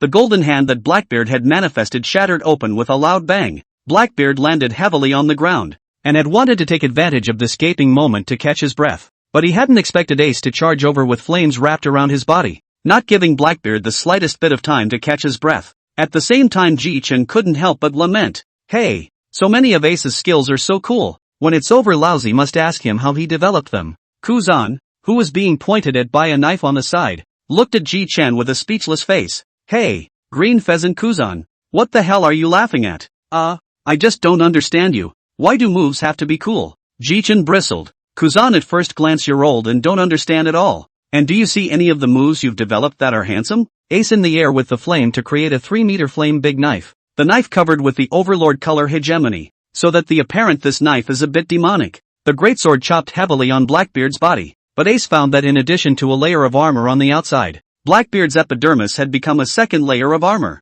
And Ace's flaming greatsword chopped on Blackbeard's body surprisingly felt like chopping on iron. Thief, ha ha ha ha ha. Ace, you guys are out of ideas. My second layer of armor is 100 times stronger than the first. What? So that's how it is. So is it not long before I raise my power again? Instantly the flames on Ace's blood-red greatsword were more than hundreds of times hotter than before, and the overlord's color was raised by about half. Finally, with Ace bringing out 70% of his strength, Tiki's second layer of defense began to crumble. Blackbeard watched as his second layer of armor was already visible, in vague danger of shattering. What? You guy, you managed to break my second layer of defense. Dash. Tiki spat out a mouthful of blood. No, I have a total of just 2 layers of defense here. I can't keep hiding any longer. Blackbeard Tiki directly turned into a swarm of bats and fled in all directions. Ace as well as the people present at the scene had all stared in disbelief at what was happening in front of them. Jichen couldn't even help but burst out. Asterisk. Blackbeard, this guy. He should have eaten 2 devil fruits, right? Jichen looked at Kuzan and asked, right or wrong? You've been here in the Black Regiment for so long. Hey, how should I know? I haven't even seen him demonstrate his second ability. But you guys haven't even seen it. But by the looks of those bats I think I've seen it somewhere. Jichen slapped his head. Right, this Moonlight Moria guy's shadow fruit. But since you can get the shadow fruit, then Moonlight Moria is already dead. A faint voice from the side rang out. Yeah, Moonlight Moria is dead. She died right here on Toyotomi Island. So I have another question? Hey, why are you so troublesome? Kuzan regretted that statement just as soon as he said it, as Kuzan realized that the knife around his neck had tightened a little more. A cold voice from the sidelines rang out. So now can I ask? Former Admiral, Green Pheasant Kuzan? No problem. Just ask. Are all of you Blackbeard pirates capable? I have not come for a long time, Part of it is Blackbeard personally defined, and part of it is not to find a suitable fruit, so now it is not a devil fruit capable person. The peripheral members who have performed well only have the opportunity to obtain the devil fruit, and the core members are all analyzed and searched for by Blackbeard himself. Take for example the transparent fruit of Rain Hiryu, which Blackbeard obtained by luring that man to Hive Island. That transparent fruit is the old me put in the slave auction house in Shampoo Land Trade, but you Blackbeard pirate group intelligence ability is still quite strong. Actually can find the transparent fruit news in the sea. Chapter 116, Blackbeard's Pawn. Dilly dilly dilly. Ace's body instantly surged with flames as if it were a fire tornado, and after the fire tornado disappeared a brand new Ace appeared in front of everyone's eyes, only to see a disc of fire in the shape of a sun appearing behind Ace blazing behind Ace. Blackbeard Tiki. Want to run, did you ask me? Did I tell you to run? Early in the distance, Blackbeard had a wicked grin on his face. Thief, ha ha ha ha ha ha ha, was telling you I was going to run. I was trying to regain my strength, and now my strength is almost back. Ace did not think. A step out instantly came to Tiki in front of him, followed in his unbelieving eyes. Ace to the naked eye is not visible under the speed of Blackbeard Tiki. Was Ace carrying flames and so on? I punch hard to fly out? Asterisk asterisk asterisk asterisk. That speed. Green Pheasant, did you just see Ace's speed? A little bit is still visible. Being relevant means you can see the corner of Ace's coat. Jichen sked. I have to say that the speed of Ace in this form is comparable to mine. This talent thing is really perverted. Governor. Van Oka called out straight away at the sight of Blackbeard being punched out and other me moments. Locke couldn't help but give him a direct hit with the hand holding the short sword. Be honest or I'll kill you. Blackbeard Marshal D. Tiki, if that's all you've got, then you can go to hell. Thief, ha ha ha ha ha. Captain Ace is really strong. I should have known that I wouldn't have kept you back then. It's too late for anything. Fire Fist. Ace lands a fiery punch to Blackbeard in front of him. Fire Fist is right in the face. Ah, hot, hot, hot. Damn. Damn Ace. Damn you. I want you dead. Kaching kaching kaching. Suddenly the sound of bones rattling on Blackbeard's body reached everyone's ears. But in a matter of seconds, Blackbeard Tiki was transformed into a gorilla with a huge figure and a glittering golden body. Ho ho ho. Ha. I can't believe there are clothes. Ace scoffed. Ace's comment directly caused Blackbeard to storm into a rage. Asshole. Ing Ace, you die. Whoosh. The golden gorilla disappeared in place in a flash. His hands covered with armed color hegemonic aura fiercely towards Ace, but Ace had long ago detected it with his seeing color, so he was prepared for it. Ace goes straight for the jugular with Ape, and the two are neck and neck. Ace was a bit surprised and looked at Blackbeard in amazement, muttering under his breath, could it be that by transforming into a body, all of your physical aspects will be enhanced? Thief, ha ha ha ha ha ha. See Ace, this is the power of the devil fruit I obtained. This is the power of the apex. Today you will die. But, ha ha ha. Can't tell you Captain Blackbeard has a sense of humor. Pheasant didn't chime in, but quietly watched Blackbeard fight Ace. In the middle of the battlefield Ace and Blackbeard went punch for punch. Phew, phew, phew. Flaming meteor. In an instant countless flame meteorites smashed down against Blackbeard. The entire Hive Island trembled the moment the countless meteorites fell.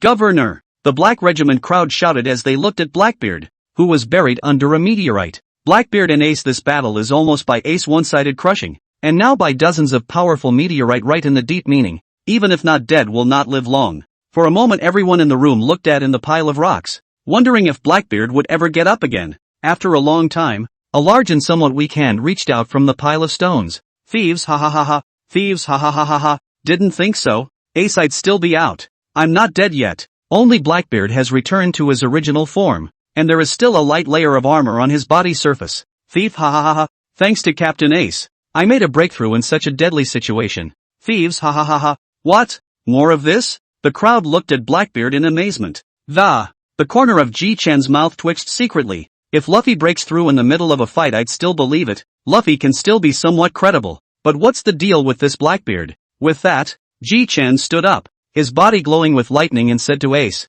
Ace, want to help? He looks like he's on dope. Ace smiled faintly. No Jichen, but thank you. Jichen hadn't thought Ace would say yes, and he had only stood up to imitate Ace in a handsome manner. Jichen turned his head to find Kuzan still sitting firmly on the sidelines. Oh, I'm surprised you're not running? Hey, it's not like I don't know your strength. Run now. Then I'm really gaining impatience. Jichen smiled cheekily. Luckily you guy didn't run away. If you did I would definitely have to cut you. Jichen then picked up Thunderstorm again and aimed it at Kuzan. On the other side Ace instantly moved directly in front of Blackbeard, the flames in his hands vaguely glowing with golden light. Ace then struck out with a tight punch that broke through the 2 layers of Blackbeard's shield just now. Blackbeard's eyes widened. What? This is impossible. How could you shatter my barrier so easily? Humph. Do you think I've taken out my full strength? Traitors like you. Look at the state you're in. Mutilating your partner for a single fruit. And I don't want to bull asterisk you. Go to hell. Ace raised his right hand high in his hand, and in an instant a fiery red fireball with a golden glow appeared.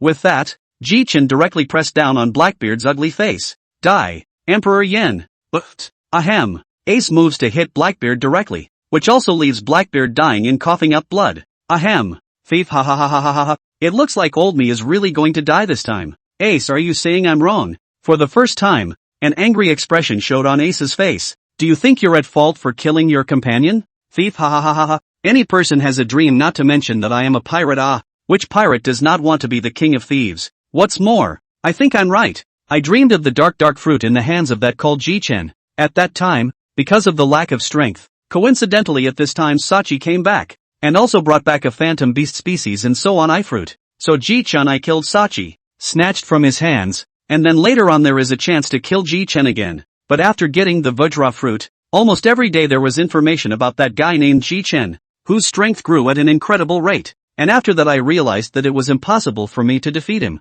So I started attacking other devil fruit abilities to grow myself. And I also started giving up the dark fruit. Ahem. I, Blackbeard Marshal Tiki, have never given up my seat as Pirate King. One's dreams don't end. Thieves, ha ha ha ha ha ha ha. Dichi sprayed a large mouth of blood, head tilted. And from then on a generation of lords on the sea died. Chapter 117, Kuzan joins. At the same time, at the moment of Blackbeard's death, Jichen's waistcloth bag suddenly moved twice. Why does it feel like I have a bulge in this fruit bag? With that, Jichen opened the bag. 2 fruits were reflected in Jichen's eyes.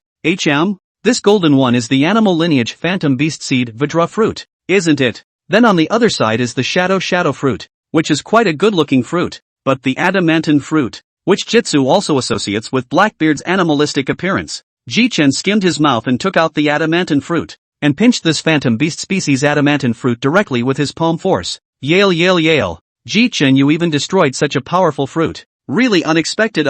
Che, it's not like you don't know how image destroying this fruit is. Captain, what about these remnants of the Blackbeard pirates? Nami asked. Jichen spread his hands. I don't know about this. Jichen instantly moved to Ace's side. Ace, what do you think we should do about Blackbeard's pirate Skygate? Oh, it's Jichen. These bastards, just kill all of them. This group of guys in the 2 years of my cultivation madly robbing my Whitebeard pirate group's territory also wantonly mutilated my Whitebeard pirate group's brothers. Jichen said aloud. Did Sauron, Old Sandy, and the partners hear that? The rest is up to you. Immediately following, within an hour, the Whitebeard pirates and 4 pirates frantically plundered the lives of all of Blackbeard's pirates. Sauron, who was incarnated as the King of Hell, came before Jichen with his purple aura wrapped around his body. Head, there's another one there, Ex-Admiral Green Pheasant. To kill or not to kill? And Kuzan stood in the center surrounded by a group of guys with alert faces ready to attack. Hey, can you pirates stop looking at me like that?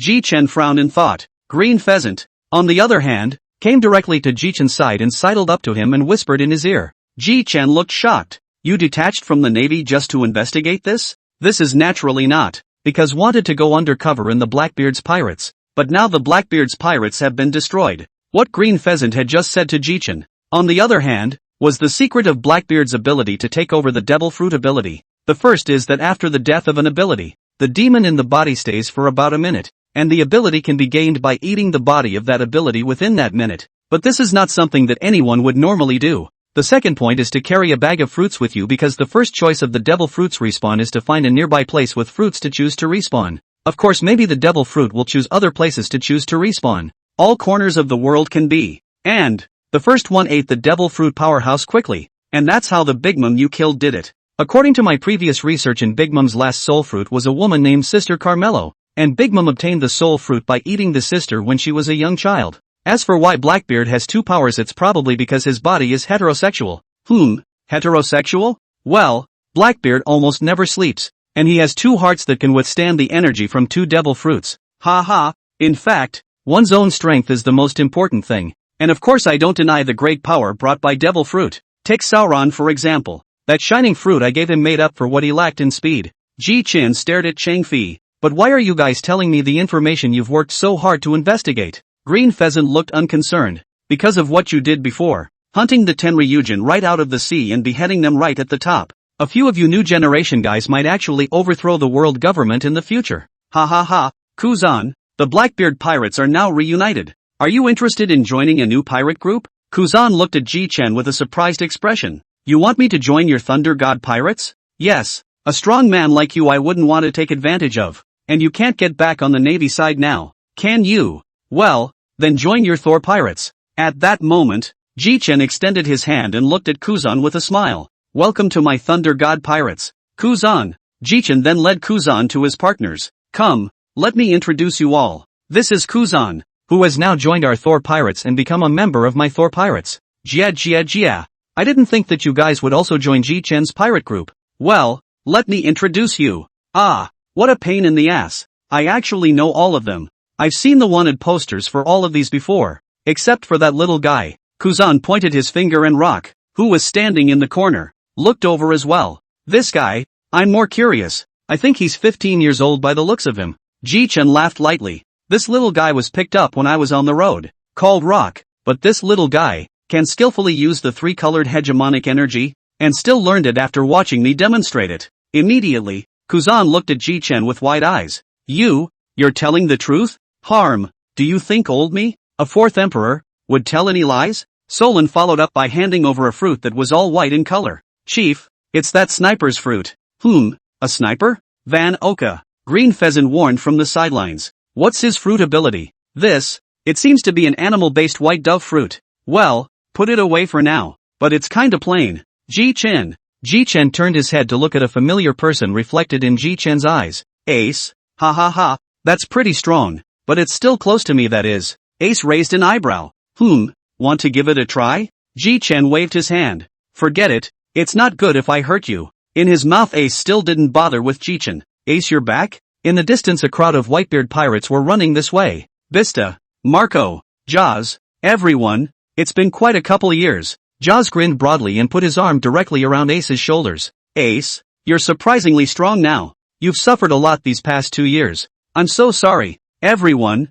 I'm late. Chapter 118 Luffy Sabo's News. I really didn't expect you to become so strong. Ace, you've suffered a lot these past 2 years. Haven't you? Marco, compared to me you guys have had 2 years. It's not just Blackbeard. Although our Whitebeard pirates' territory has been invaded by Blackbeard and his gang in the past 2 years, and they have invaded the territory and killed numerous of our partners. But now that Blackbeard is also dead, we don't have to worry about anything anymore. Since you're all the way back now, Ace, this captaincy is rightfully yours, Marco said. Ace was about to retort but saw the look on all his partners' faces. It was a flurry of expectation. Ace smiled. I see the looks on everyone's faces that they want me to be captain. So I'll take it. While hearing Ace take it, all the white-bearded pirate ship captains as well as the members all laughed. Geez, it's really a good thing that you're not a soldier for 2 years. Ace turned his head to look at Jichen watching him from the sidelines with a smirk on his face. AI. Jichen, you guy. But I'm really thankful to you guys this time. Thank you for coming to support me. Otherwise I really don't know how many people would have died this time.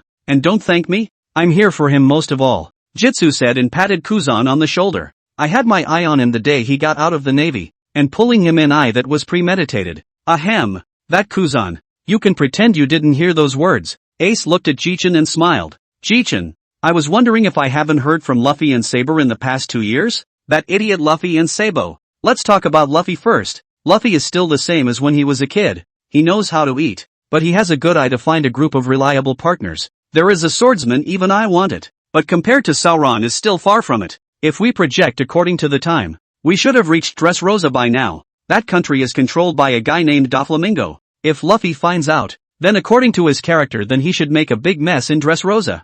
Jichen smiled faintly. Luffy is now proficient in the three-colored hegemony, and his fruit abilities have been developed to a rather impressive kind of degree. There was a flash of surprise in Ace's eyes. Oh, Luffy's so powerful now? Yeah, you can meet him sometime. Well, tell me more about Saber. Well, Sabo is now the chief of staff of the Revolutionary Army. But some time ago a guy named Bauschus from the Blackbeard Pirates discovered the Revolutionary Army headquarters. So the entire Revolutionary Army headquarters has been moved to the kingdom of Kamabaka, and Sabo's strength is now probably no less powerful than the two of us, and his fruit abilities have probably awakened. Both the Whitebeard pirates and the Thor pirates watched quietly from the sidelines as the two spoke. Well, those two are done. But they're both really strong just the same. It's strong. So tell me more about you. Ha? Me? What do I have to say? Ace smiled slightly. You haven't been idle for the past 2 years, have you? Hey, looks like you didn't read the paper. Jichen smiled confidently. Then you should listen up. This Grand Master has a lot of battle records. In these 2 years, I've sneaked up on Kaido's territory, Ghost Island, once, and killed over 200 of his men that time, I think. And another time was sneaking up on Big Mom once. Both of the above came back in one piece. But Big Mom, this dead old woman, is also a person who holds a grudge. After returning to my island, Thor Island, I found that Big Mom, this old woman, and Kaido, this bastard in the New World, are frantically searching for me. There is a kind of vow not to stop until I am found out. Ace looked at Jichen with a smile on his face and spoke. But I held back for 6 months. 6 months later, that is not long ago, I have finished off that old woman Big Mom and sunk her into the ocean. Jichen said smoothly that out came the soul fruit. Ha ha, old me even obtained his soul fruit. Ace's mouth twitched as he looked at the soul fruit in Jichen's hand. You guys are also too ruthless, killing Big Mom at the drop of a hat. Jichen was also not modest when he heard Ace's praise. Ha ha ha ha ha, Laozi is just so bullish. Laozi is now a 4th emperor. When the rest of the Thunder God pirates saw Jichen like this one by one, they all turned their backs and pretended not to recognize him. Luffy, what will you surprise me with the next time we meet? Hey, Ace, what are you thinking? Ha? Oh, I was thinking that the next time I see Luffy again, he'd surprise me. Ace, what are your plans after that? Jichen asked. I'm going to Kazunokuni. Jichen's brow furrowed. Why do you want to go to Kazunokuni? Ace smiled on his face. Because I promised a little girl before. It belongs to a pact. Right, to defeat Kaido and open the Kingdom of Peace to the world. Oh, I see. Then I won't go with you. Kaido should go crazy when he sees me. But I'll bring my pirate group to sneak up on him a bit from time to time afterward. Ace and Jichen said their goodbyes at that point. On the sea, Jichen was lying in the corner of the deck in boredom. Ah, how boring. Just as Jichen was feeling bored, a mechanical tone sounded in Jichen's head. Ding dash. Detected a change in the host's mood, and is now issuing a quest for the host to kill 5 Tianlong people within a month. The quest will change with the number of Tianlong people killed. No penalty for mission failure. Jichen got up with a sharp carp. Then he looked embarrassed again. Mud. Broken system. Do you think it's so easy to find the Tianlong people? Hey, it's hard to find Tenryu on the ocean, but there are a lot of Tenryu in Marigoldia. A wicked smile appeared at the corner of Jichen's mouth, and all of a sudden Jichen had a direction. I just don't know if my partners will think I'm being hokey. At that moment, Jichen called everyone directly to the deck. Captain, what are you calling me for? I'm still drawing nautical charts. Sauron, Nami, Joba, Zicheng, Robin, Locke, including Green Pheasant also looked puzzled, waiting for me to look at him.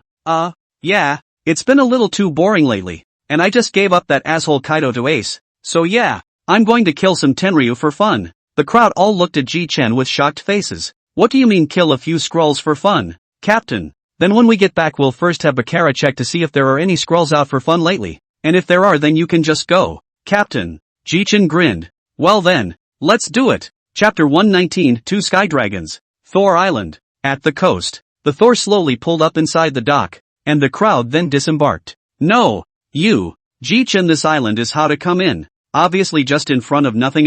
Kuzan incredibly looked at the Thunder God Pirates crowd. Ha ha, you'll have to ask our captain about that one, he did it. Jichen turned his head and saw Kuzan's incredulous eyes. Jichen smiled cheekily. I didn't think that even former Admiral Kuzan would be so out of sorts. Ha ha ha, it's not much really. This island is called Thor Island, right? Kuzan nodded. I ate the Thunderbolt fruit. I was using the Thunder God Island with the characteristics of my fruit. Thus the large coverage will be thunder and lightning to cover the entire island. This reached to make the entire Thunder God Island reached invisibility. We were all stunned that time, but the captain also fainted for a day or so from using too much lightning power. Nami added. The expression on Kuzan's face didn't change as Jichen began to speak, his entire face in shock. Entering the interior, Baccarat was relaxing on a recliner, drinking wine, and stood up directly after seeing Jichen and the others. Boss Jichen, guys, you're back. Ha ha, Baccara was pretty good at enjoying herself just now. Baccara blushed without another word. Okay, back to the point. Now I need your intelligence skills. Boss Jichen, what do you need to find out? Jichen revealed a mysterious smile. Find out for me what other Skrulls are out on the ocean. A rich killing intent flashed in Jichen's eyes. I'm going to kill a few Tianlong people for fun. After Jichen finished speaking, Bakara didn't dawdle and headed straight to the intelligence agency on Thor Island. Not long after, Baccarat came to Jichen with a pile of information. Jichen looked at Bakara with a smile on his face. How's it going, Baccarat? Boss Jichen, I only found out that there are 2 Skrulls. They're in Chambord. It's not too late to go. It's only 2. It's a bit less, but that's okay. If this time, Sauron, you're coming with me. With that, Jichen took out the arbitrary door and pulled Sauron through. Jichen looked around. This seems to be Mangrove 13. Then in that case we need to move forward. Hey, that roadie back there, remember to follow me. Solon turned his head fiercely to look at what he heard, only to see Jichen directly turning into a ray of thunder and weaving between the Yelchim and mangrove trees. Solon also utilized his ability when he saw this. The duo sped along and soon arrived at Area 40. Jichen just arrived to see the middle of the road. There is a man and a woman, 2 Tianlong people beside the chained slaves. On both sides of the road there are kneeling on the ground. Do not dare to look up the crowd. Jichen smiled coldly. Hey, found them. Ha ha. With that, Jichen appeared in front of the 2 celestial dragons with Sauron in tow. This instantly made the 2 celestial dragons feel like their face had been trampled on. At once, the 2 Tianlong people were furious. Where did the pariahs come from? I'm going to take you. You. Jichen looked at them indifferently. Say it, why don't you continue? You are the 4th Emperor Jichen? A playful smile appeared on Jichen's face. Oh, you pigs would even know my great name? And the female Tenryu body beside her had already been trembling with fear. The CP0 behind him had to take over when he saw that the 2 Skrulls were already too scared to speak. CP0 stepped forward and bowed. Honorable Lord Jichen, Lord Shura, we have no intention to offend. Please let us go. There was sincerity in this CP0's eyes. Well,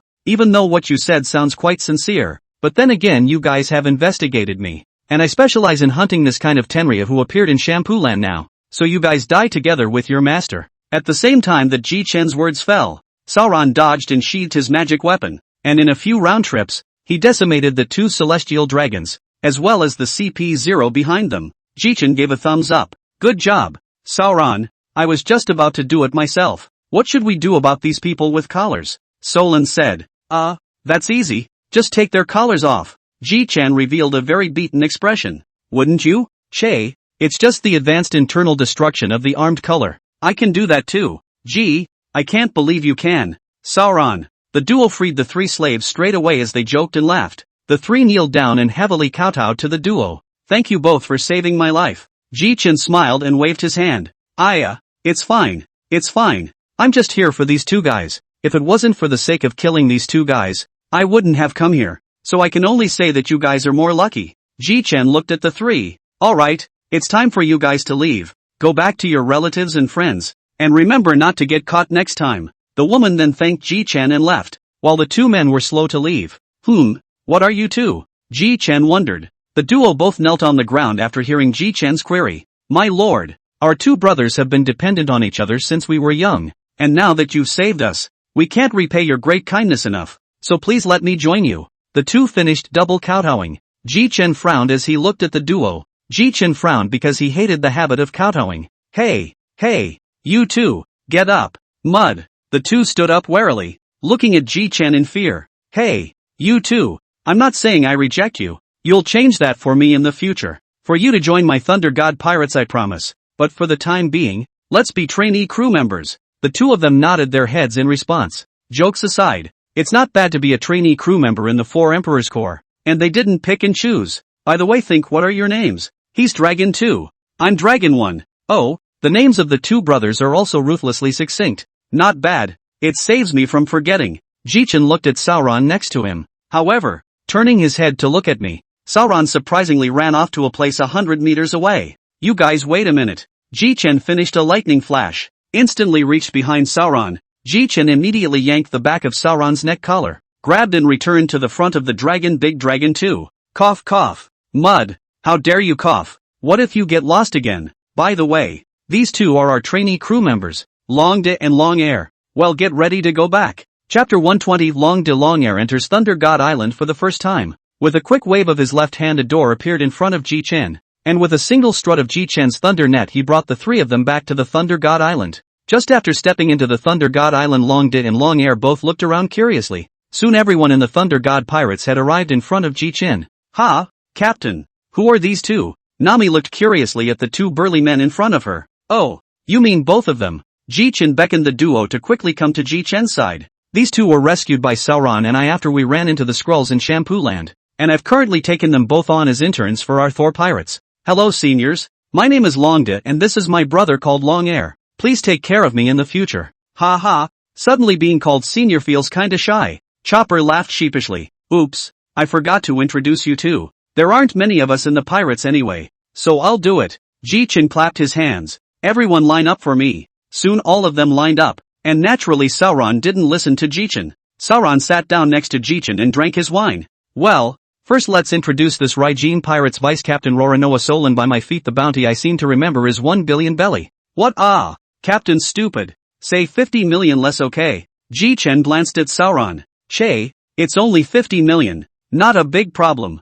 While the next is Tony Joba. Our ship's doctor skills are very high. In the future you can go to him when you are sick. Oh, did you two see that golden hook? The two Longday and Longair nodded their heads like chickens pecking at rice. That one is the third strongest person on our ship. Shah Croctor. A natural fruit ability. Old Shah waited for Jichen to finish introducing himself and skimmed his mouth in displeasure. What third strongest? I'm the second strongest under you. On the side. He heard Lao Shah's words and looked at him with displeasure. Ha? Do you crocodile want to fight? So what if it is? Stinking roadkill? The duo seemed to notice what was looking at them. And when they looked back they saw Jichen looking at them with a smile on his face, and the duo quickly activated their fruit abilities to return to their original positions and stop talking. Next up is our young and beautiful, our navigator Nami. We have the highest IQ on board, Nicole Robin Historian, and you too can ask our historian if you want to read in the future. That's Skeleton C. The two Longda and Longair nodded their heads. That guy's name is Nosebeak Brook Devil Fruit Ability.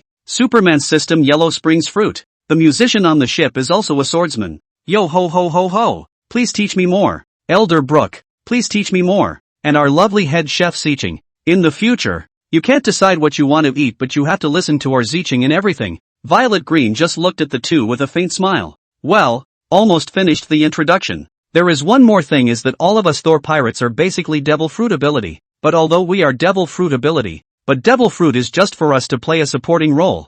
For example, Sauron and I are the most powerful is actually sword. So in the future, if the performance is good, there is still a chance to get a devil fruit from me. Here to tell you that I still have a natural system. Devil fruits. Here to tell you guys that I still have a natural system in my hand. But I have here, in addition to the natural system, the animal system Phantom Beast species is also available. In my Thor Pirates devil fruit is the least of the shortage. Later I'll ask Bakara to give you a manual for cultivating your hegemony. If you don't know anything you can ask the people on the island. And when your hegemony is hammered to a certain level I'll give you a devil fruit. So hurry up and improve your strength. Jichen then looked at Bakarat, who brought the duo down directly. Jichen saw that the two were brought down. And then he sat down directly. As soon as Jichen sat down, all the crew members gathered around. What are you doing? Captain, did you just go to Shambord and kill two Skrulls? Jichen rolled his eyes. Nonsense. How else did I bring the two of them back? And there's this. Jichen flipped his left hand. A white fruit that looked like a dragon appeared in Jichen's hand. What? Everyone exclaimed in shock at the sight of the fruit. Jichen looked at everyone with a confused expression. Do you guys know what kind of fruit this is? The crowd blushed a little. Ahem. We just haven't seen this fruit before. That's why we didn't hold back our exclamation of surprise. Harm.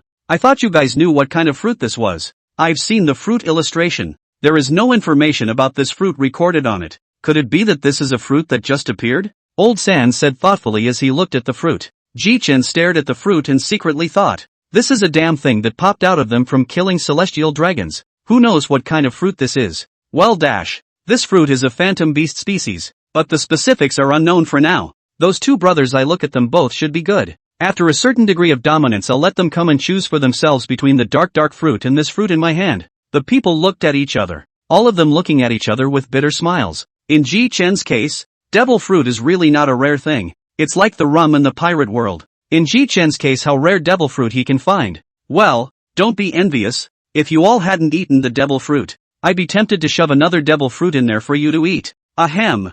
I mean if. Next, the Navy should be highly nervous. After all, just killed 2 of their 10 Ryujin. Wait for tomorrow all cleaned up to take you to a fun place. To where I'm going to kill a lot of people. But not to go to where there is a life-threatening situation. A carelessness, or bad luck may be dead. Jia.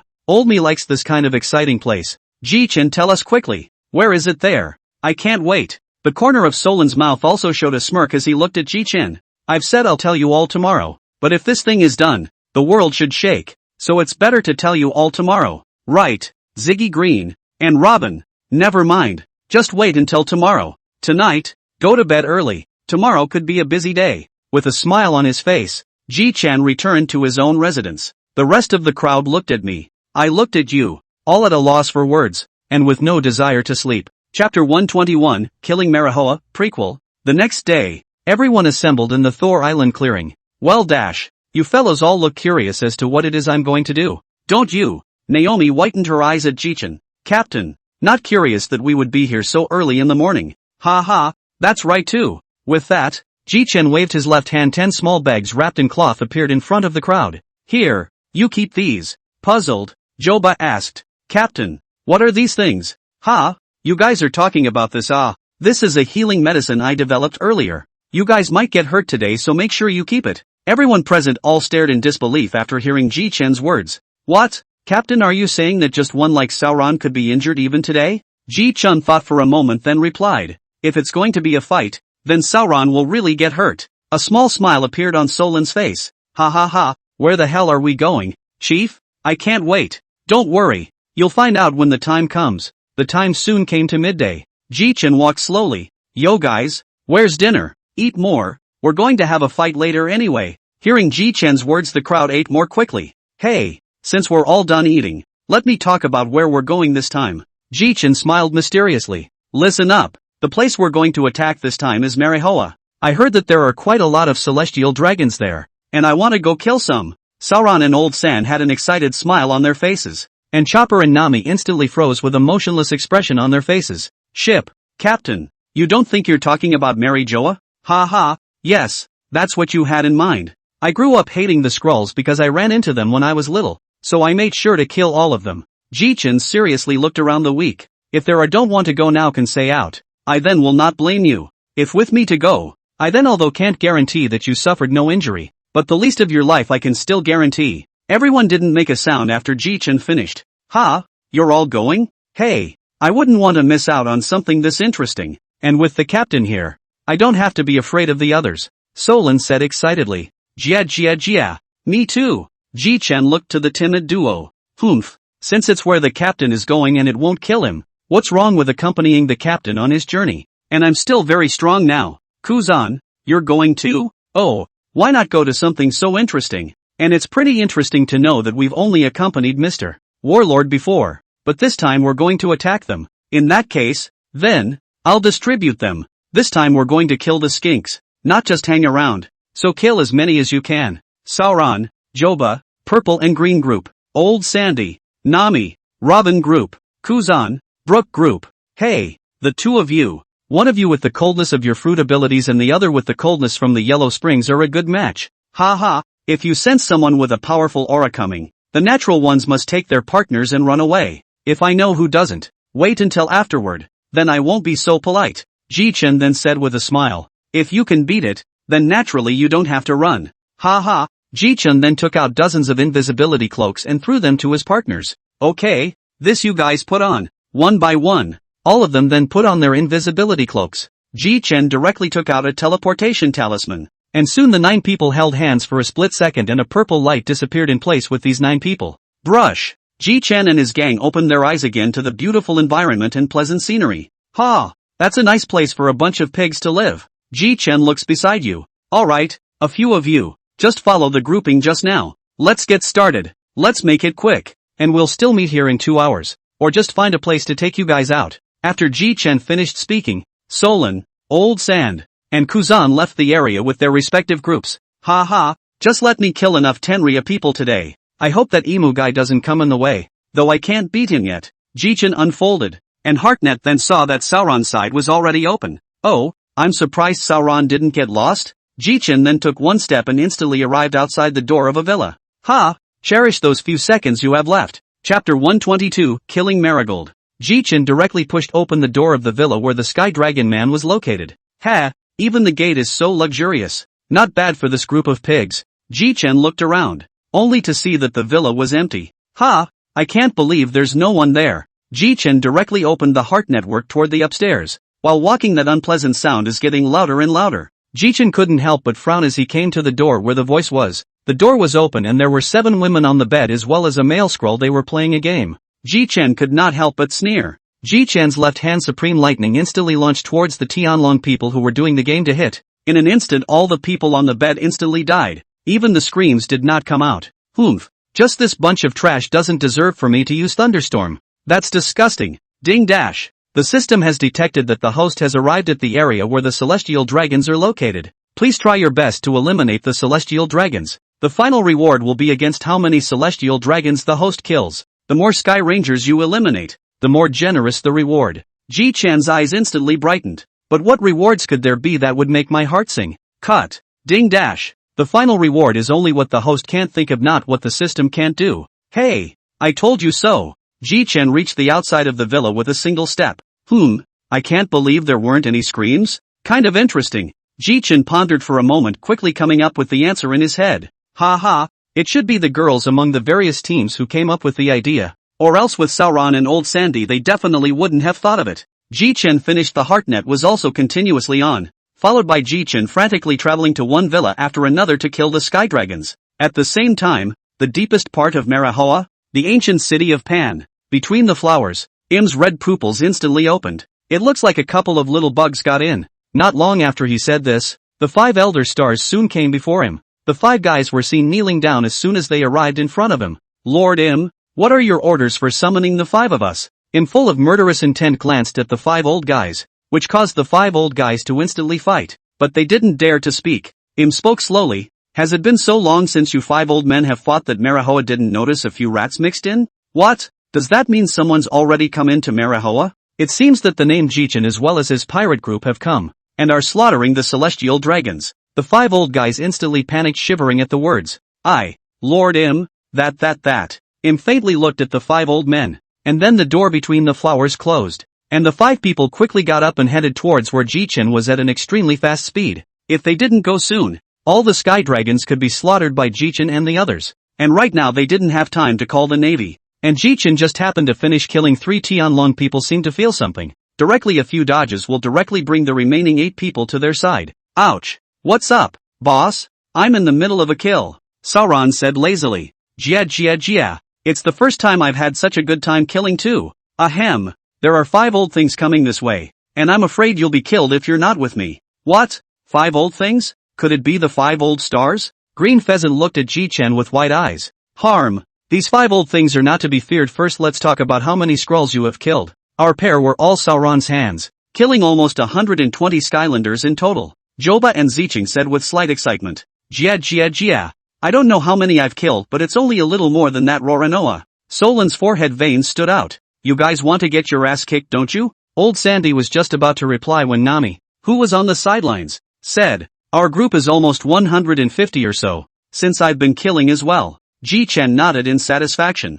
Yo ho, Mr. Green Pheasant and I have killed quite a few too, however we haven't counted them because we both destroyed them directly after seeing the Skrulls turn them directly into ice. After all that, how many have you killed then, Captain? Nami asked curiously. Well, me. I think I've killed over 300, but I have to say there are a lot of Tenryu in this holy place, so we've already killed almost 1,000 on this visit. We've had enough. Why do we even have to wait for those 5 guys to come? I want to try the strength of those 5 guys, but I won't let you guys be in danger. The 5 people had already arrived in front of Jichen and the others while he was talking. Oh, 5 old things, you guys came pretty fast. I thought that if I quietly killed all of you Tianlong people, you 5 old things wouldn't find out, but it turned out that you were still found out. The 5 of them had already noticed along the way that the surrounding area was filled with the smell of blood, thinking that a lot of Tianlong people must have died. Thinking of this, the 5 old things then looked at Jichen with an unkind gaze.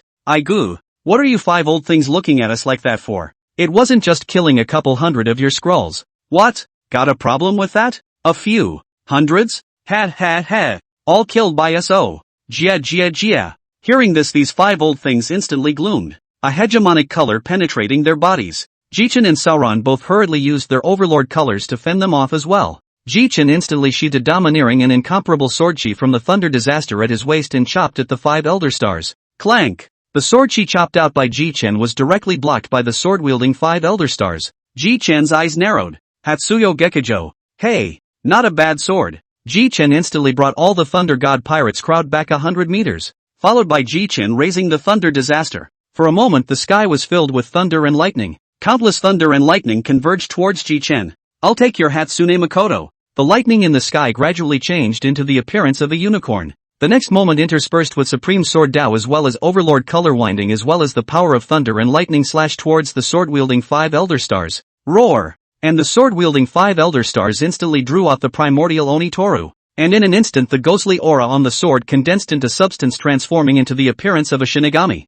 And the sword-wielding 5 Elder Stars struck fiercely towards the front. The two types of sword chi formed a huge explosion spreading out in all directions the moment they made contact. In the two hard fighting on the way Jichen directly right-hand flip thunder and lightning in the middle interspersed with a purple light transmission talisman handed to the front of Sauron. What? What is this? This is a teleportation talisman. You can instantly reach the place you want to go by silently reciting it in your mind. You guys go first, I'll follow after I finish with these guys. The crowd behind Jichen shook their heads vigorously in rejection after he said this. This is the captain's order. This is 5 guys across the street. I don't want the pirate group I personally built up to be disbanded. If I don't go back Sauron is the captain. Well hurry up. Nami, Joba, and Zicheng all looked at Jichen who was desperately trying to block with tears in their eyes. And the purple light disappeared. Everyone was teleported away. Ha ha, finally gone. No need to be concerned now. Jichen looked at the 5 people across from him with a murderous aura. Chapter 123, Obtaining the First Generation Onage. The chopping strikes emitted by the two created a violent explosion, only to see the chopping strikes emitted by both sides directly rushing towards each other.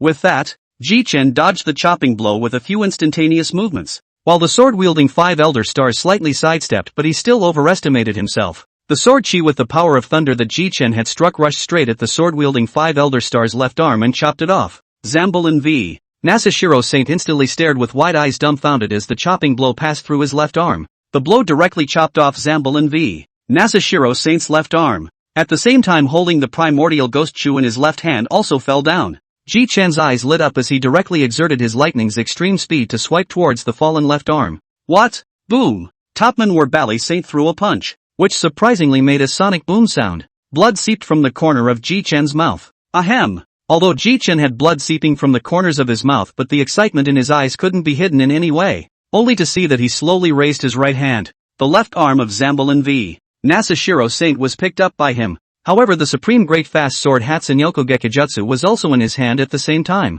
Ha ha ha ha ha, little old man with glasses. I'll take your primordial ghost cheer. Supreme great fast sword old man. The face of Zambaran v. Nasharang Saint instantly grimaced. Damn you extremely evil person. I'm going to kill you. 5 people instantly set up a formation, fists clenched as if they were condensing some big move. Jichen curiously looked over. In a moment, however, a powerful fluctuation came towards Jichen. What is this? No, can't get it. The foundation was about to instantly move into the distance at that moment, but in an instant, the 5 of them had arrived on Jichen's left and right sides. The energy emitted by the 5 created an extremely powerful explosion the moment Jichen came into contact with it, and smoke and dust rose in all directions. This time this extremely evil person should be seriously injured if not dead. Only to see the smoke and dust dissipate inside to reveal something that makes these 5 people puzzled. Only to see a high more than 150 meters of the blue giant standing on the spot. Only this blue giant body has a number of broken.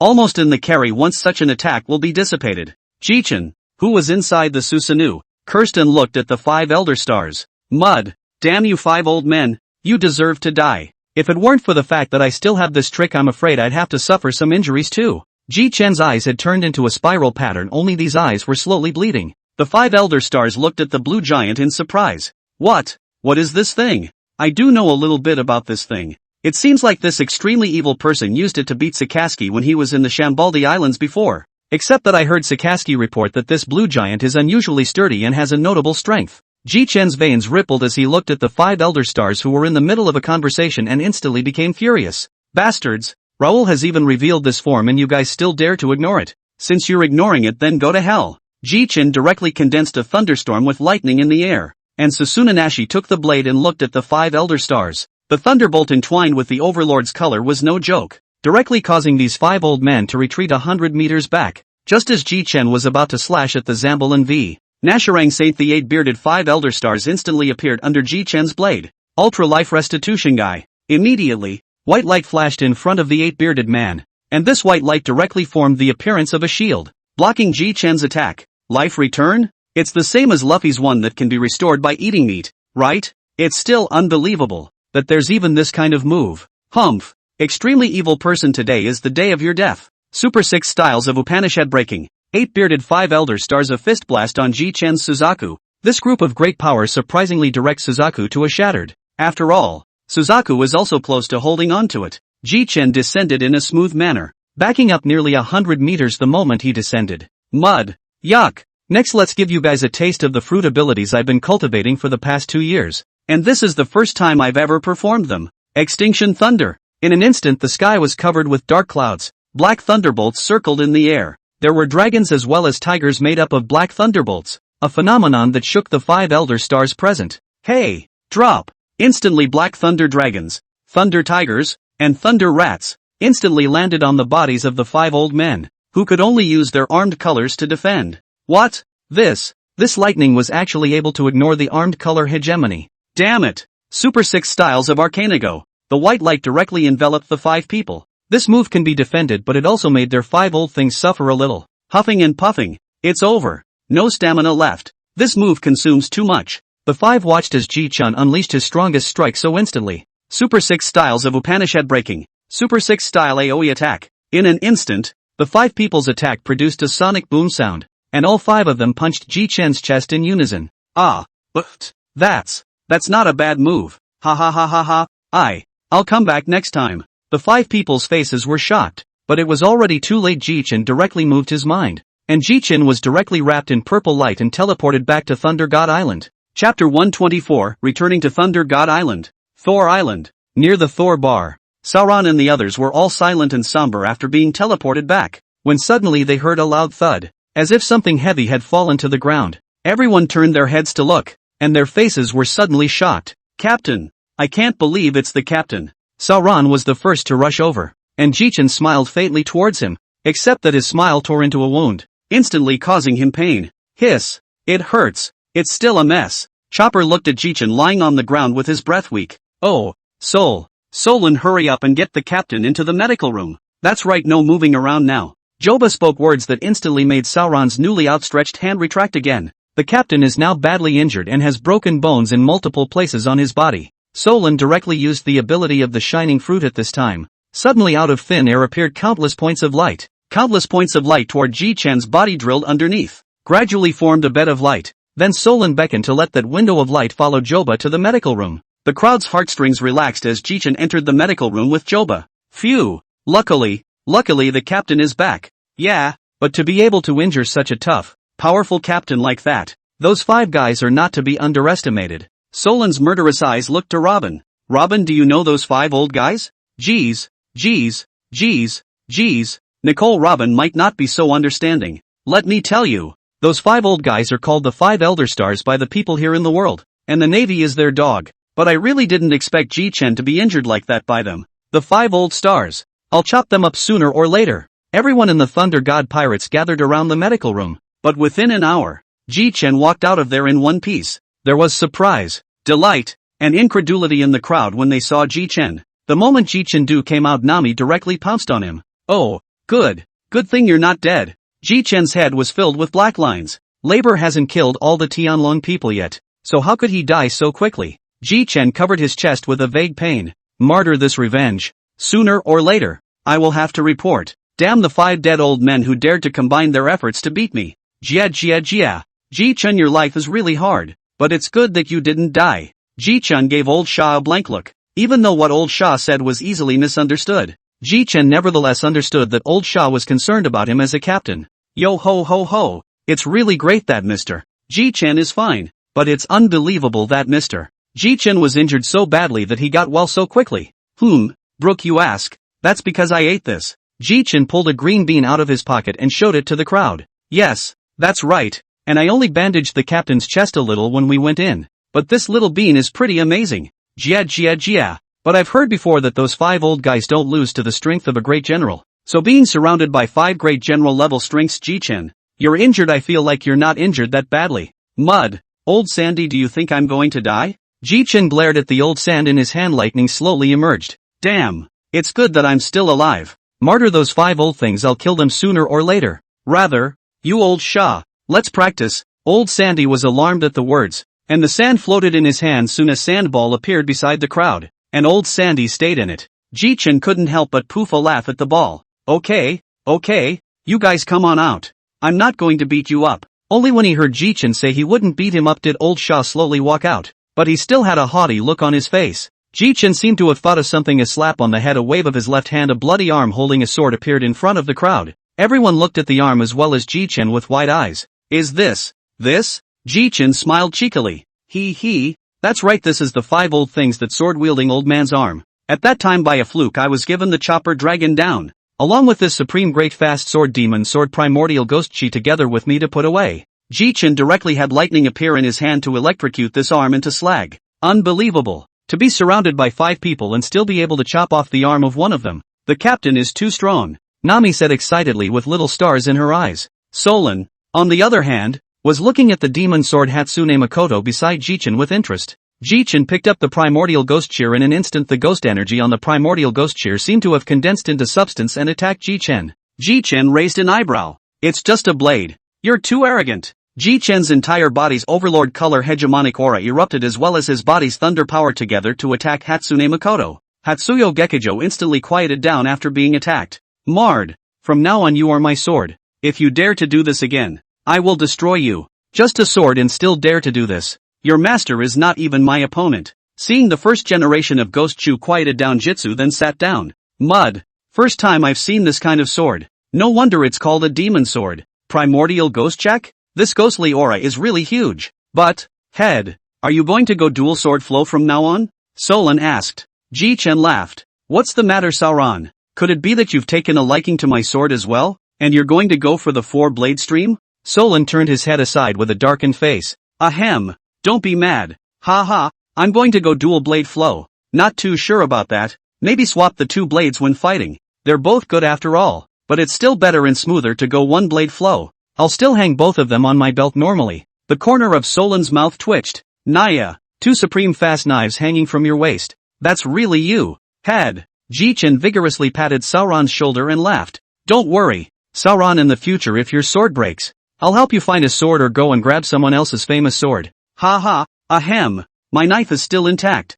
Captain, this time we went to the holy land of Marahoat and killed so many celestial dragons, this is enough to shake the whole world. But the world government shouldn't send out such a shameful thing. That's true, Nami, but there's always a what if. What if that Morgan's guy isn't afraid of death and sends it out? Keep a low profile for a while. After all, after killing so many Tenria people, the Navy, the CP organization, they'll be looking for us like crazy. Chapter 125, The Shock of the Navy. Navy Headquarters, Marshal's Office. At this time, Sengoku, Garp, Tengu, Green Ox, and the Grand Admiral alternate duo were all gathered in the Marshal's office. I just got a message that the world government Marahoa was attacked by the Raijin pirates and dozens of others a few hours ago, and that the Raijin pirates have killed a total of more than 500 celestial dragons this time. Everyone in the room sucked in a breath of cold air. Is the information accurate? Warlord asked. Well, the 5 elders just called personally to say that the 5 of them went ahead to stop the Thunder God pirates before. That's why they didn't have time to tell us.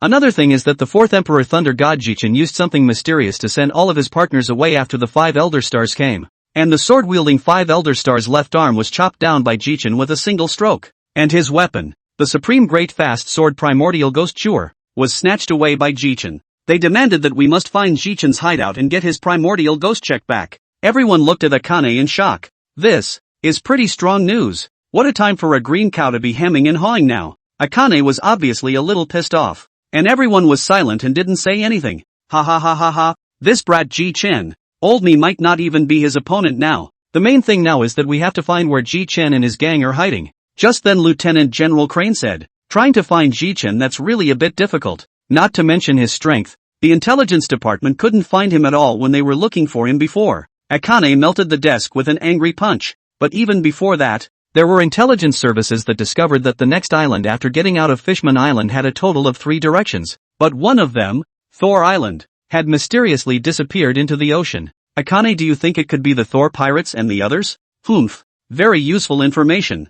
That must be it. This Jichen himself is a rattling thunder fruit ability. It's not surprising that he would choose an island where thunderstorms fall all day long. Okay, then it's up to, well, Warlord lead the team. And all of the high-end warriors will head to Thunder God Island together to take down Jichen. Sengoku looked at Akane in surprise. I'm an old man, but I'm already retired. And you're asking me to lead a team to find trouble with the Thunder God pirates? I'm going to sit in on Navy HQ. And yes, take Garp with you. I'm not going.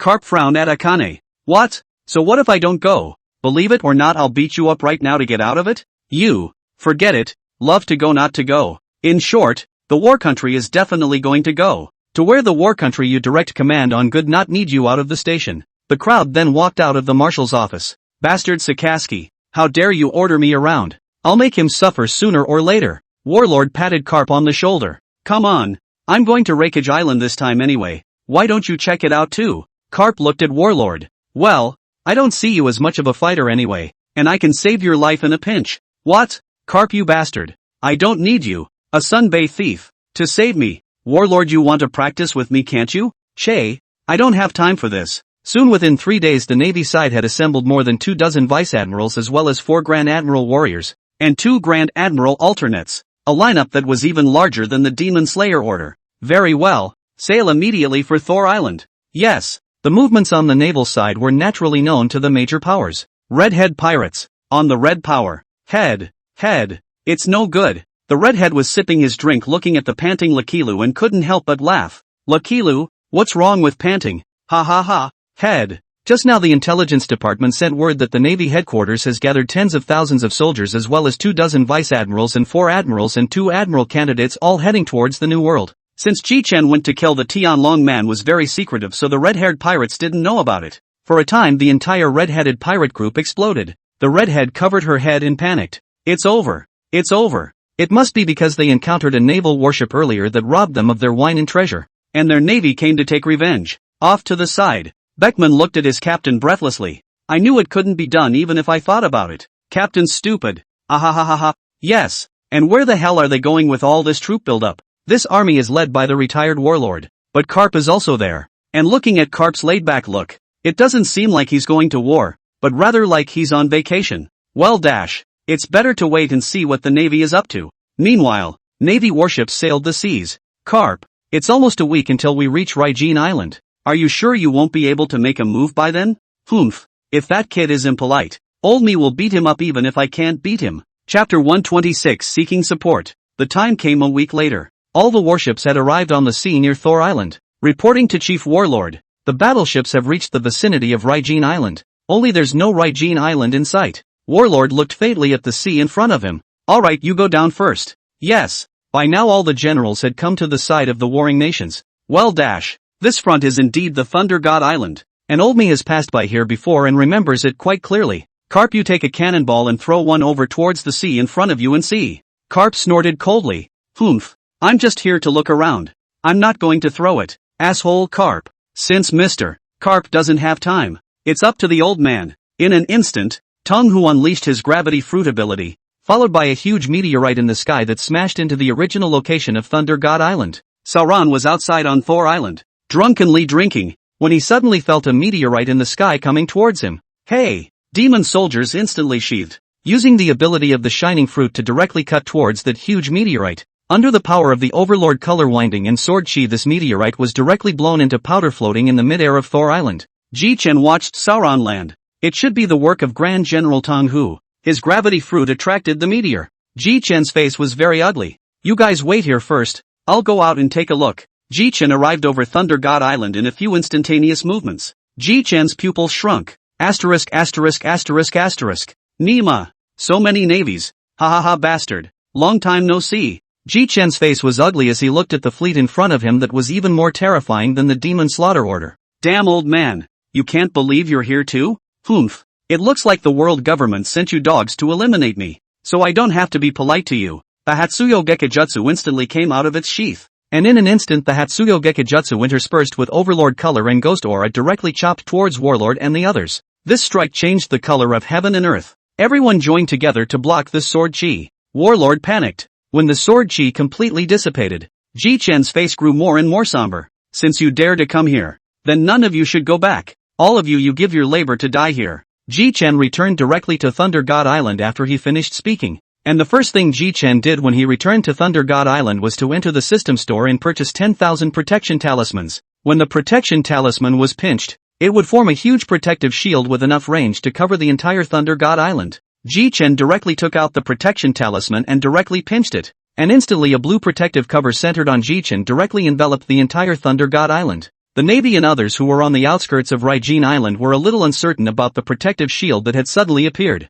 What is it? The crowd was a bit puzzled. Then Warlord ordered, "Fire a shot at that blue shroud and see." The shells then landed on the blue shields, and the smoke cleared without any damage to the blue shields. What? That's impossible. By the looks of it seems like this layer of stuff should be a protective shield or something. That bastard Jichen even has this kind of thing. Thunder God Island. Jichen landed in front of the crowd, face very ugly, said, "Outside is a naval fleet that is several times more terrifying than the Order of Demon Slaying, led by Warlord Tong Hu, and my grandfather Garp, and a green guy. That green general should be the green bull, the natural fruit ability Mori Mori fruit. Well, how can I put it? There are some almost 24 lieutenant generals out there and countless major generals." Jichen's face was full of apologies as he expressed his apologies to Sauron and the others. "This time, I've really dragged you guys down, so don't blame me if I'm unfortunate enough to die, haha. Stupid captain. The Navy came with so many people, but we have the captain. Captain, you're the one who can even kill the 4th emperor.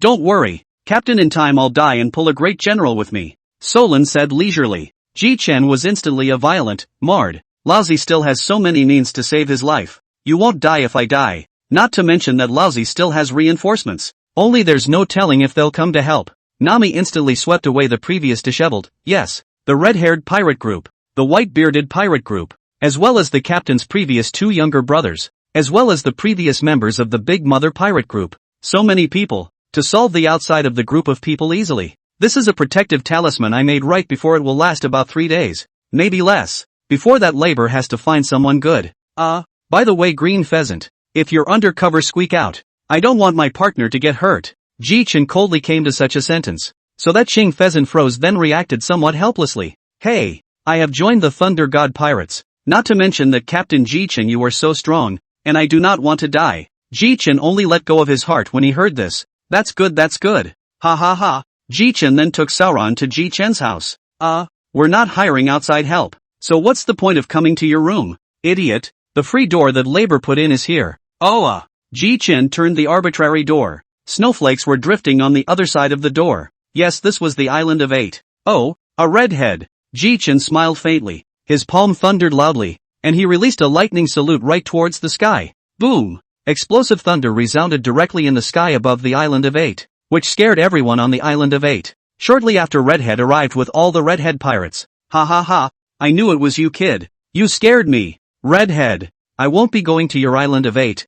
I came this time because I want you to do me a favor. The Redhead looked around at Jichen with interest. You would even ask for my help? Yes, the situation demands it. Ahem, the enemy is stronger this time. So if you promise, bring what you think is your strongest partner, but don't bring any ordinary crew members. I'm afraid I won't have the life to pay you back. The Redhead's face instantly became serious, and immediately the wine led the core members into Thunder God Island. Hey, I didn't think you'd be so sore. The Redhead hammered Jichen's head somewhat angrily. You're my friend, how can I not help if my friend is in trouble? Jichen couldn't help but smile as he looked at the people the Redhead had brought over. You guys really did bring a few of the strongest of your Redhead pirates. I don't even know how to thank you. Ahahaha. I'll do my best to help you no matter who the enemy is. If you really want to thank, wait for my words. Just give us some of the treasures you invented when the fight is over. I'll be sure to give you all the best when the time comes. Ben Beckman's low voice rang out. Jichen, you'd better say who the enemy is this time. There's no rush on this one.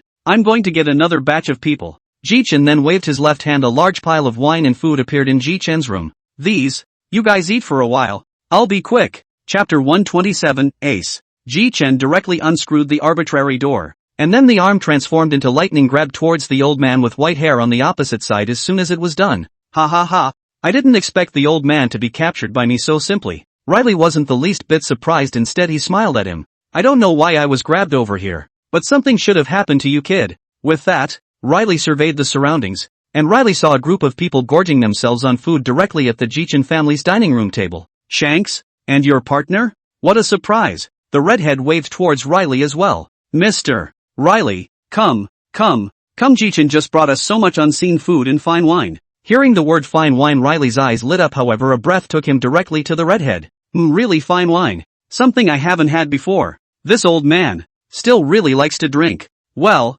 next up is Inferno S. I wonder if he's busy right now. Meanwhile on one of the deserted islands in the New World, everyone in the Whitebeard Pirates is here. Suddenly a pink door appeared not far from Ace. With that, everyone was on alert. Jichen opened the door a crack, and his head stuck straight out. Yet Jichen saw a knife coming towards him. Asterisk asterisk asterisk asterisk. Martyr who did this? Jichen said in exasperation. Solon also stood beside Jichen at the right time. Hey, Jichen, what brings you guys to me? Since Ace you guys are there too, Raoul is off the hook. To think that I've had a lifetime of fame, and I've been surprised by a knife. But you're still the same. Jichen. So Quartermaster, what did you come to see me about? Ace queried. Jichen's face flashed with a hint of embarrassment. Ahem. That. I'm a little self-conscious right now. Ace's face instantly became serious at the sound of it, and Marco caught wind of it. What the hell is going on? This, because I was a bit bored earlier so I utilized those gadgets I made to go to Manhwa and I killed a few hundred Skrulls for fun.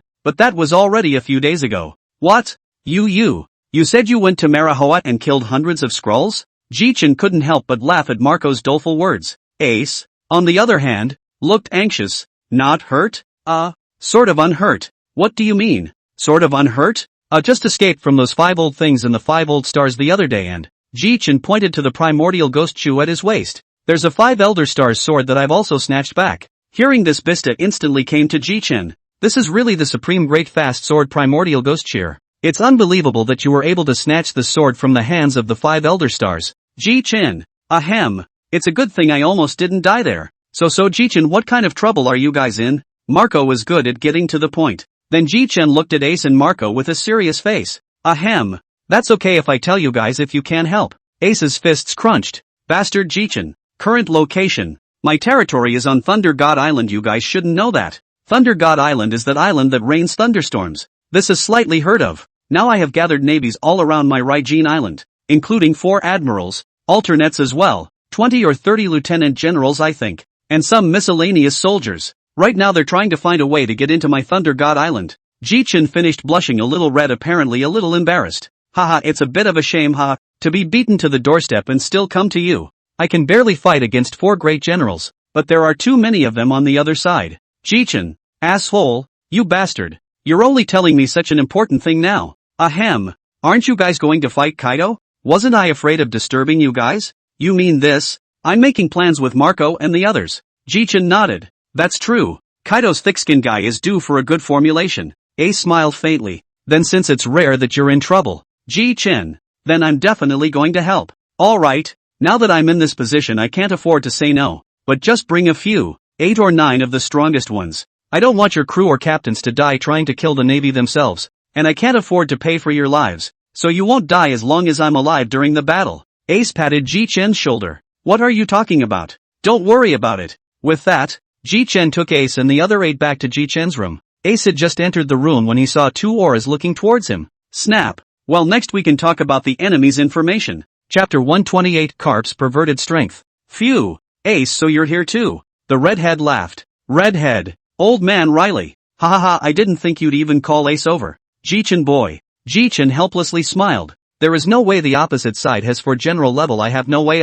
I still want to call Luffy over, but his rubber fruit has not yet awakened. Strength is still not very good. That's right. After all, we've only just arrived in the New World. Well, next up is for you all to follow me. Immediately after that, the Whitebeard Pirates, the red-haired pirates, and Riley all followed Jichen to the front of the Thor Pirates. The Thunder God Pirates crowd's eyes widened slightly at the sight of such a strong person again. This, Captain, you are really powerful. To have so many powerful people come. Well, I won't say anything more than superfluous words, of course. Let's start by assigning the enemies first, because I'm the only one who went out to see it. Then I'm the only one who introduced it. Immediately following Jichen's introduction, there are a total of 2 admirals out there as well as 2 legendary navies, Garp and Warlord. The redhead's pupils shrunk. I didn't expect even the Warlord to be here. The old man is here too? Jichen nodded. That's right. If that dead old man makes a move, then it'll be hard for me. First of all, the one who ate the Mori Mori fruit's ability. Ace, I would like to give it to you.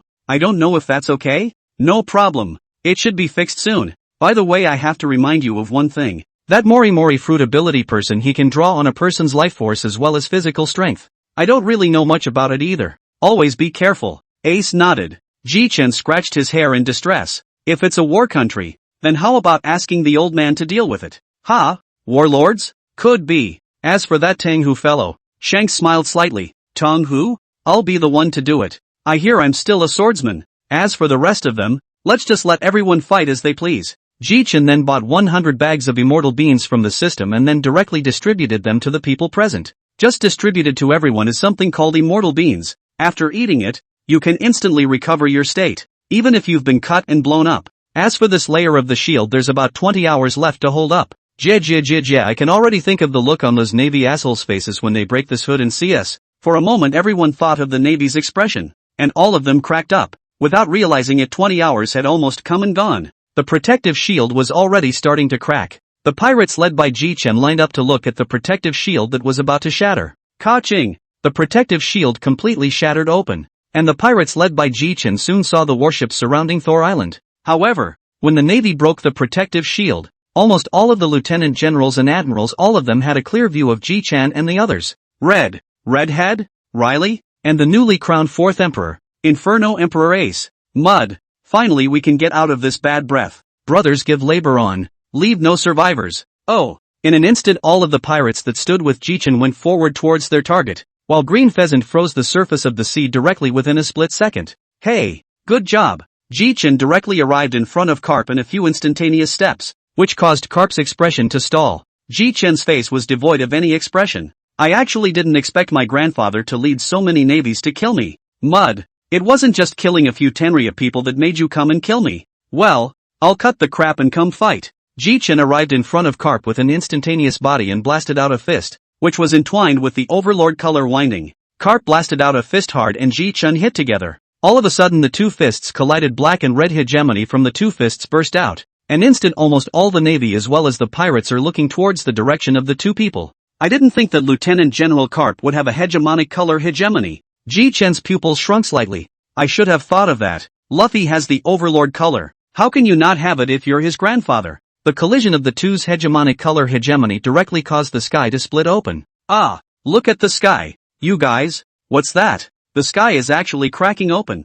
Jichen smiled cheekily. I didn't think that Master Garp's Overlord color is so strong. If I can't beat you this time, then you'll kill me. Bastard boy, when you said you would be a Navy man, why did you become a pirate? Ha ha ha, what's wrong with pirates? It's better than these navies being ordered around by the celestial dragons. Meanwhile Ace was in front of the green bull the moment Jichen announced the fight. Ace couldn't help but laugh as he looked at the green ox in front of him whose clothes were already in tatters. Who gave you the guts to dare come to Jichen's territory? Put. Ahem. That was awesome. For Emperor, Inferno Emperor Ace. Riley laughed. I really don't understand you, old man warlord. Running around all the time. What do you want? Asshole Riley. I'm the commander-in-chief today, and I'm not going to fight. Since this brat Jichen has given you to me to deal with, then you won't be able to run away today. Meanwhile on the ice Sauron gazed intently at the young girl with the eyes on the ice, staring at an imposter's face. I'll make you disappear completely today. Roronoa Solon, you bastard. You're the one with the fake face. Ghost Chi Azura, draw your sword. Instantly Roronoa Sauron's body surged with ghostly aura as well as overlord colors, and Sauron went from 1 body to 3 as well. Dashchi couldn't help but physically shiver even when he saw such a Sauron. What is this? Imposter. I'm only going to make this move. It's up to you whether you can die or live. With that Solon slashed out instantly. Dasuki fell to the ground. Hey, dead old man. Hey. It's quite a fight with you boys. Jichen's face completely blackened. Marred. Dead old man. You wait for your labor. With that, Jichen directly pulled Thunderstorm from his waist. Humph. Supreme Thunder Dragon. Instantly the sky was covered in dark clouds. 100-meter high Thunder Dragon struck hard towards Garp. Brat, you're trying to get rid of Grandpa me. Jichen bristled. Damn old man. You're in the Navy. Garp raised his fist and fiercely blasted towards the Thunder Dragon that Zhang Feng had just called for, and the Thunder Dragon shattered apart in response. Garp's jab has a couple of cuts though. Nima. Dead. Dead old man. Did you just shatter my Thunder Dragon? You. Mud. No, this dead old man is too perverted. I have to call for outside help. Chapter 129 Ghost Spider Explosion. Jichen looked at the smug Garp across the room, and Jichen gritted his teeth at him. bastard dead old man. Wait for me. It's still too late for you to run now. Or you'll be waiting for it. Labor's going to shake people. Then, in Garp's puzzled gaze, Jichen directly ate a candy. And instantly a golden light appeared in front of Jichen, which gradually solidified. Garp watched the blurry figure closely, and shortly afterward his eyes widened. Even as snot came out of his nose. Ha ha ha, it's finally out again. Roger. Roger looked ahead. Garp's figure was reflected in Roger's eyes. Hey. Jichen directly tapped Roger's shoulder. Uncle Roger, beat this dead old man for me. Roger observed the surrounding area and suddenly realized that there was an unusually large number of navies here, and a multitude of strong guys. Roger turned his head and looked at Jichen with a face full of surprise. Jichen boy, what did you guy do to attract so many navies? Jichen scratched his head in embarrassment. Oh, it's nothing. It's just that a few days ago, I felt bored to fight on Mary Joya, killed a few hundred Tianlong people, as well as the 5 old stars, that 5 old things among which there is a big sword man, an accident to chop off his left arm, and by the way, his supreme big fast sword to snatch over. The more Roger listened, the more shocked he became. You kid, you're really something. Beating up Manhwa, that's something we didn't even dare to do in the first place. Jichen smiled awkwardly, then directly took out the supreme great fast sword ace and handed it to Roger. Stop chatting. Finish off the dead old man across the street for me. This guy is simply a pervert. Ha, asshole kid. Dare to talk about your grandpa me like that. When the old man cleans up Roger, you'll be next. Humph. You wait to be cleaned up, dead old man. And, Uncle Roger, Riley's here too. And your son Ace. And if you don't take out the dead old man, then none of us will survive. Upon hearing this, Roger seeing color activated and quickly spotted the person wrapped in flames in the middle of the crowd as none other than Ace.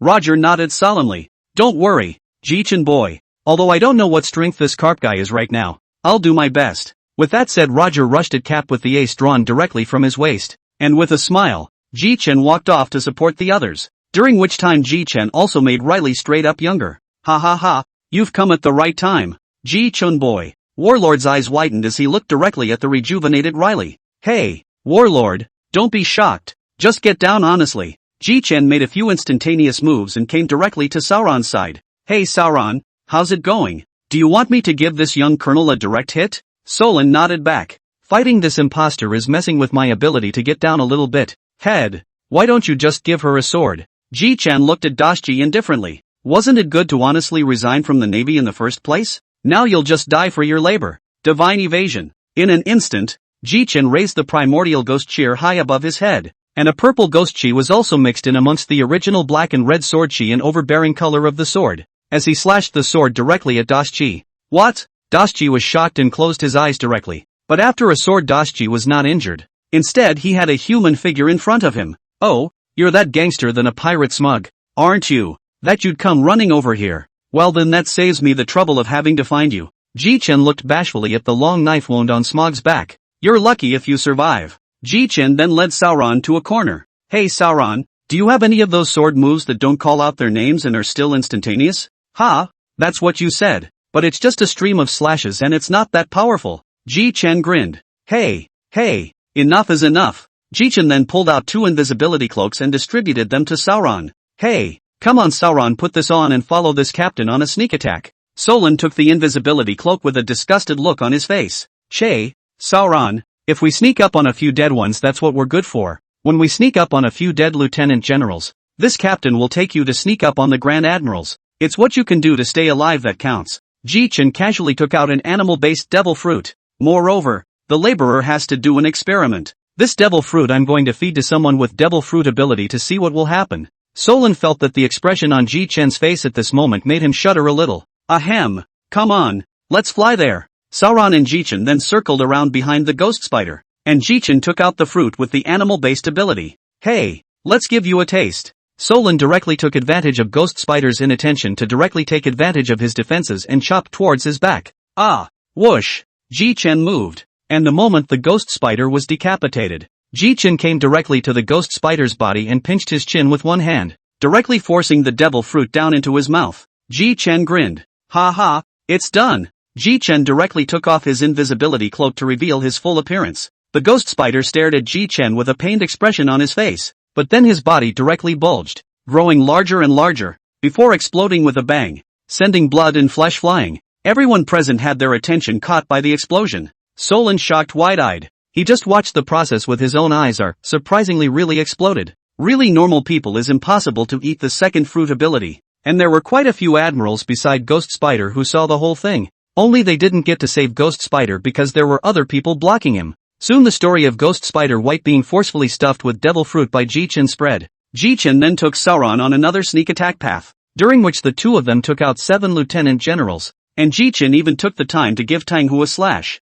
Okay, that's enough labor. I'm going to go see how Uncle Roger is doing. Sauron, just look around and see where you need support, you go. Jichen finished speaking and directly turned into a thunderbolt and flew towards the field where the two were fighting. Chapter 130, Garp's Arrest. The intensity of the battle between these two could be seen from a distance. Hey, Gramps, I'm sorry. Jichen directly condensed hundreds of lightning spell balls. However, these balls were silently situated around Garp. Gradually the battle between the two became more and more intense. In an instant Jichen seemed to feel something fly out, and when the smoke cleared, Garp climbed out of the ice hole. Bah! Roger, you asshole! Jichen's eyes lit up, and in an instant, he waved his left hand, and the lightning balls that he had just created extended a section directly from it, and these lightning balls directly trapped Garp in them to form a cage. Garp was flabbergasted. Even Roger was a little confused, frozen. The two of them stared wide-eyed at Cap in his lightning cage. Just then Jichen flew over slowly and smiled at the sight of Cap, who was locked in a cage. Grandson, hurry up and release your grandfather from me. I haven't beaten him enough. Humph, don't even think about it. I don't want to be corpsed by you. And it took me a lot of work to make this cage. Jichen said and coalesced an iron chain from his palm, however it was made of lightning. Only to see this lightning directly connect to the lightning cage. Hey, let's go, dead old man. Jichen took Garp directly to Thor's island in a few instantaneous steps. Jichen then looked for a hidden place and directly took out the arbitrary door. Jichen slowly unscrewed the arbitrary door. What appeared in front of the two of them was the windmill village. With that, Jichen carried Garp and arrived at the windmill village. Yeah, it's Jichen. Jichen is back. You guys, that's Mr. Garp on Jitsu's shoulder. Ahem. Silence. Instantly the people standing on the street of Windmill Village looked at Jichen. Jichen directly threw Garp onto the ground. Dead old man, just stay here honestly. As for this lightning cage of yours, it will be automatically lifted in about 2 hours. Besides, I don't want to die yet, so I'll just have to keep you here. Jichen then smiled at the villagers and said, Ahem, all the aunts and uncles, you mustn't touch this cage that holds the dead old man. Oh, this one is made of high voltage lightning, but this one will be lifted in 2 hours, and you'll be fine after 2 hours, said Jichen, about to leave. Just then Magino called out to Jichen. Jichen turned his head to see Magino with a worried look on her face. Magiano? What's wrong? Quartermaster, are you in some kind of danger? And why are you keeping Mr. Garp in a cage? Jichen waved his hand. No way, Magino. I don't want to be caught by the Navy because of this old man, thus. Because I took my partner up to Manhwa a few days ago and killed a few hundred Skrulls. And now the Navy has sent several admirals as well as 24 vice admirals ready to kill me. But the old man's treating me pretty well. Lord Mayor, remember not to let the villagers touch the lightning cages. Got it. Jichen then re-entered Thunder God Island. And at this time, the battle on the surface of the sea was still non-stop, but it was also already known who had won and who had lost. Soon after Jichen, as well as the redhead, Ace's group looked at these navies indifferently. Hey, you guys, get lost. I don't want to kill you. Go back and tell the world government that if that's all they've got, then don't blame me for killing all the Tenryou people. When Jichen's words fell, all the powerful people present looked to the distant sky. Hiss. This is? Asterisk. Why do I feel like there are 20 general level auras? Redhead, Ace, Old Man Riley, how are you guys feeling? Indeed it is, and no less so than the green pheasant before it. Jichen scratched his hair in annoyance, and then directly waved his left hand to pull out 36 teleportation talismans that glowed with purple light. With a wave of Jichen's hand, the 36 or so teleportation talismans directly fell into everyone's hands. The crowd all looked at Jichen with this piece of paper in a confused manner. Jichen immediately explained. This is a teleportation talisman. When you guys encounter danger, you'll directly pinch it and you'll be instantly teleported elsewhere. Hey, I'm doing this just in case. Can't have you guys come to help me? And I'm still letting you all lose your lives here, right? A few minutes later, 20 people who exuded the aura of a powerful man and wore the attire of the Tenryou people stopped in the air. Naya, someone with this kind of aura is even a Tenryou? Grass, the sky dragon man in the sky spoke. Which one is called Jichen? Jichen slowly flew up into the sky after hearing this. I am.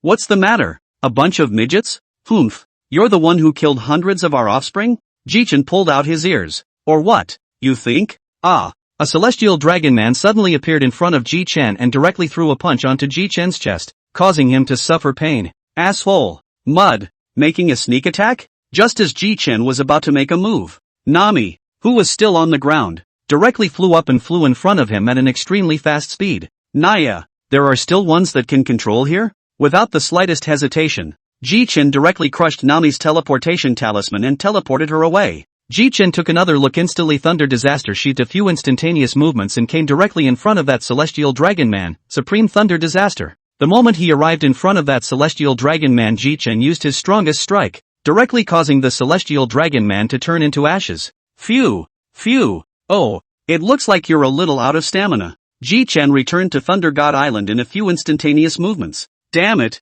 it's like these 24 people aren't some kind of living beings, and each one of them seems to have a different ability. What? They're not alive? That's right, Shanks. It's like the same kind of feeling I had when I resurrected Uncle Roger, and they were probably just briefly resurrected. Well, that's a bit tricky if you say so. Riley frowned. Jichen laughed. That's not bad, I think. Ha ha, so be it. Subsequently, Joba, Zicheng, Longde and Long Air. These people were directly teleported away. Solon, Old Sandy, and Green Pheasant looked at him with wide eyes. Head, you can teleport us away? Jichen didn't say anything, turning to look at them with a smile. I don't want my crew to die here. You guys have to go too when necessary. Jichen said as he looked at everyone. Joba and the others have already been teleported to the road ship by me, and they won't fall into the sea. Only after some explanation did the crowd focus on the 19 men before them. Chapter 131. Jichen disappeared? Oh, how dare you teleport people out of thin air? You have quite a few secrets in you. Humph. I hope you 19 dead people won't be destroyed by me with a single slash. Whoosh. In an instant, all the strongest people present moved directly to take on a Skylander. However, all the people present except Solon, Green Pheasant, Laylee Red Hair, and Jichen, almost all the people who came to help Jichen directly flew out backwards, and there are even weaker ones who were directly hit and spit out blood. Mud. Damn you old men. With that, Jichen manipulated the teleportation talisman to send them directly back. Oh, that leaves you guys? Jichen coldly grunted. Even if I'm the only one left, I still have a way to take care of you guys. Just at a bit of a cost. Jichen, right? The bastard who killed hundreds of our offspring, right? So there's just the 5 of you left. In that case, everyone attack Jichen for me. As long as this guy dies, then these 4 won't be able to leave here alive either. That old man was clearly the strongest and oldest here. Mud. Who the hell summoned them? What a ing headache. As soon as that old man's words fell, the 19 celestial dragons began to mobilize their own auras. Boom boom boom. In a moment, the 19 attacks gradually melted into one terrifying, fear-inducing move at a speed visible to the naked eye. Asterisk asterisk asterisk asterisk. What the hell kind of move is this? It's over and done with. Jichen directly slapped himself, and then manipulated the teleportation talisman to directly teleport Sauron, Laylee, Redhead, and Green Pheasant. These 4 people directly teleported away. Phew. Jichen looked at the gradually approaching attack with an extraordinarily calm heart. Jichen slowly pulled out the thunderstorm at his waist, and instantly a force was on par with these 19 breaths. This is a move that only came about after I killed hundreds of your offspring. I really don't know if I should thank you guys or not, so let me use this move to send you all to hell. Supreme Thunder Dragon Slash. In an instant, a huge thunder dragon rushed out from Jichen's body, which took on a black and red color as it ruthlessly crashed on top of those 19 attacks. However, what shocked the 19 celestial dragons was that this attack struck by Jichen was actually evenly matched with the attack struck by them. What? This can't be right. Jichen laughed indulgently. Ha ha ha, it's really 19 old undead things. Even the moves are so trashy. It's so damn embarrassing. For a moment the 2 parties were actually at a standstill. Extreme sword intent along with domineering aura. This kid can't stay. Jichen's face gradually turned pale. Jichen couldn't help but curse in his heart as he felt the changes in his body. Marred. This move rewarded by the system seems to be consuming my life force. Just as Jichen was rambling, when the 2 forces were at a stalemate, the huge energy mass in the middle of them suddenly exploded, and the dazzling white light shook Jichen so much that he couldn't open his eyes. Boom boom boom.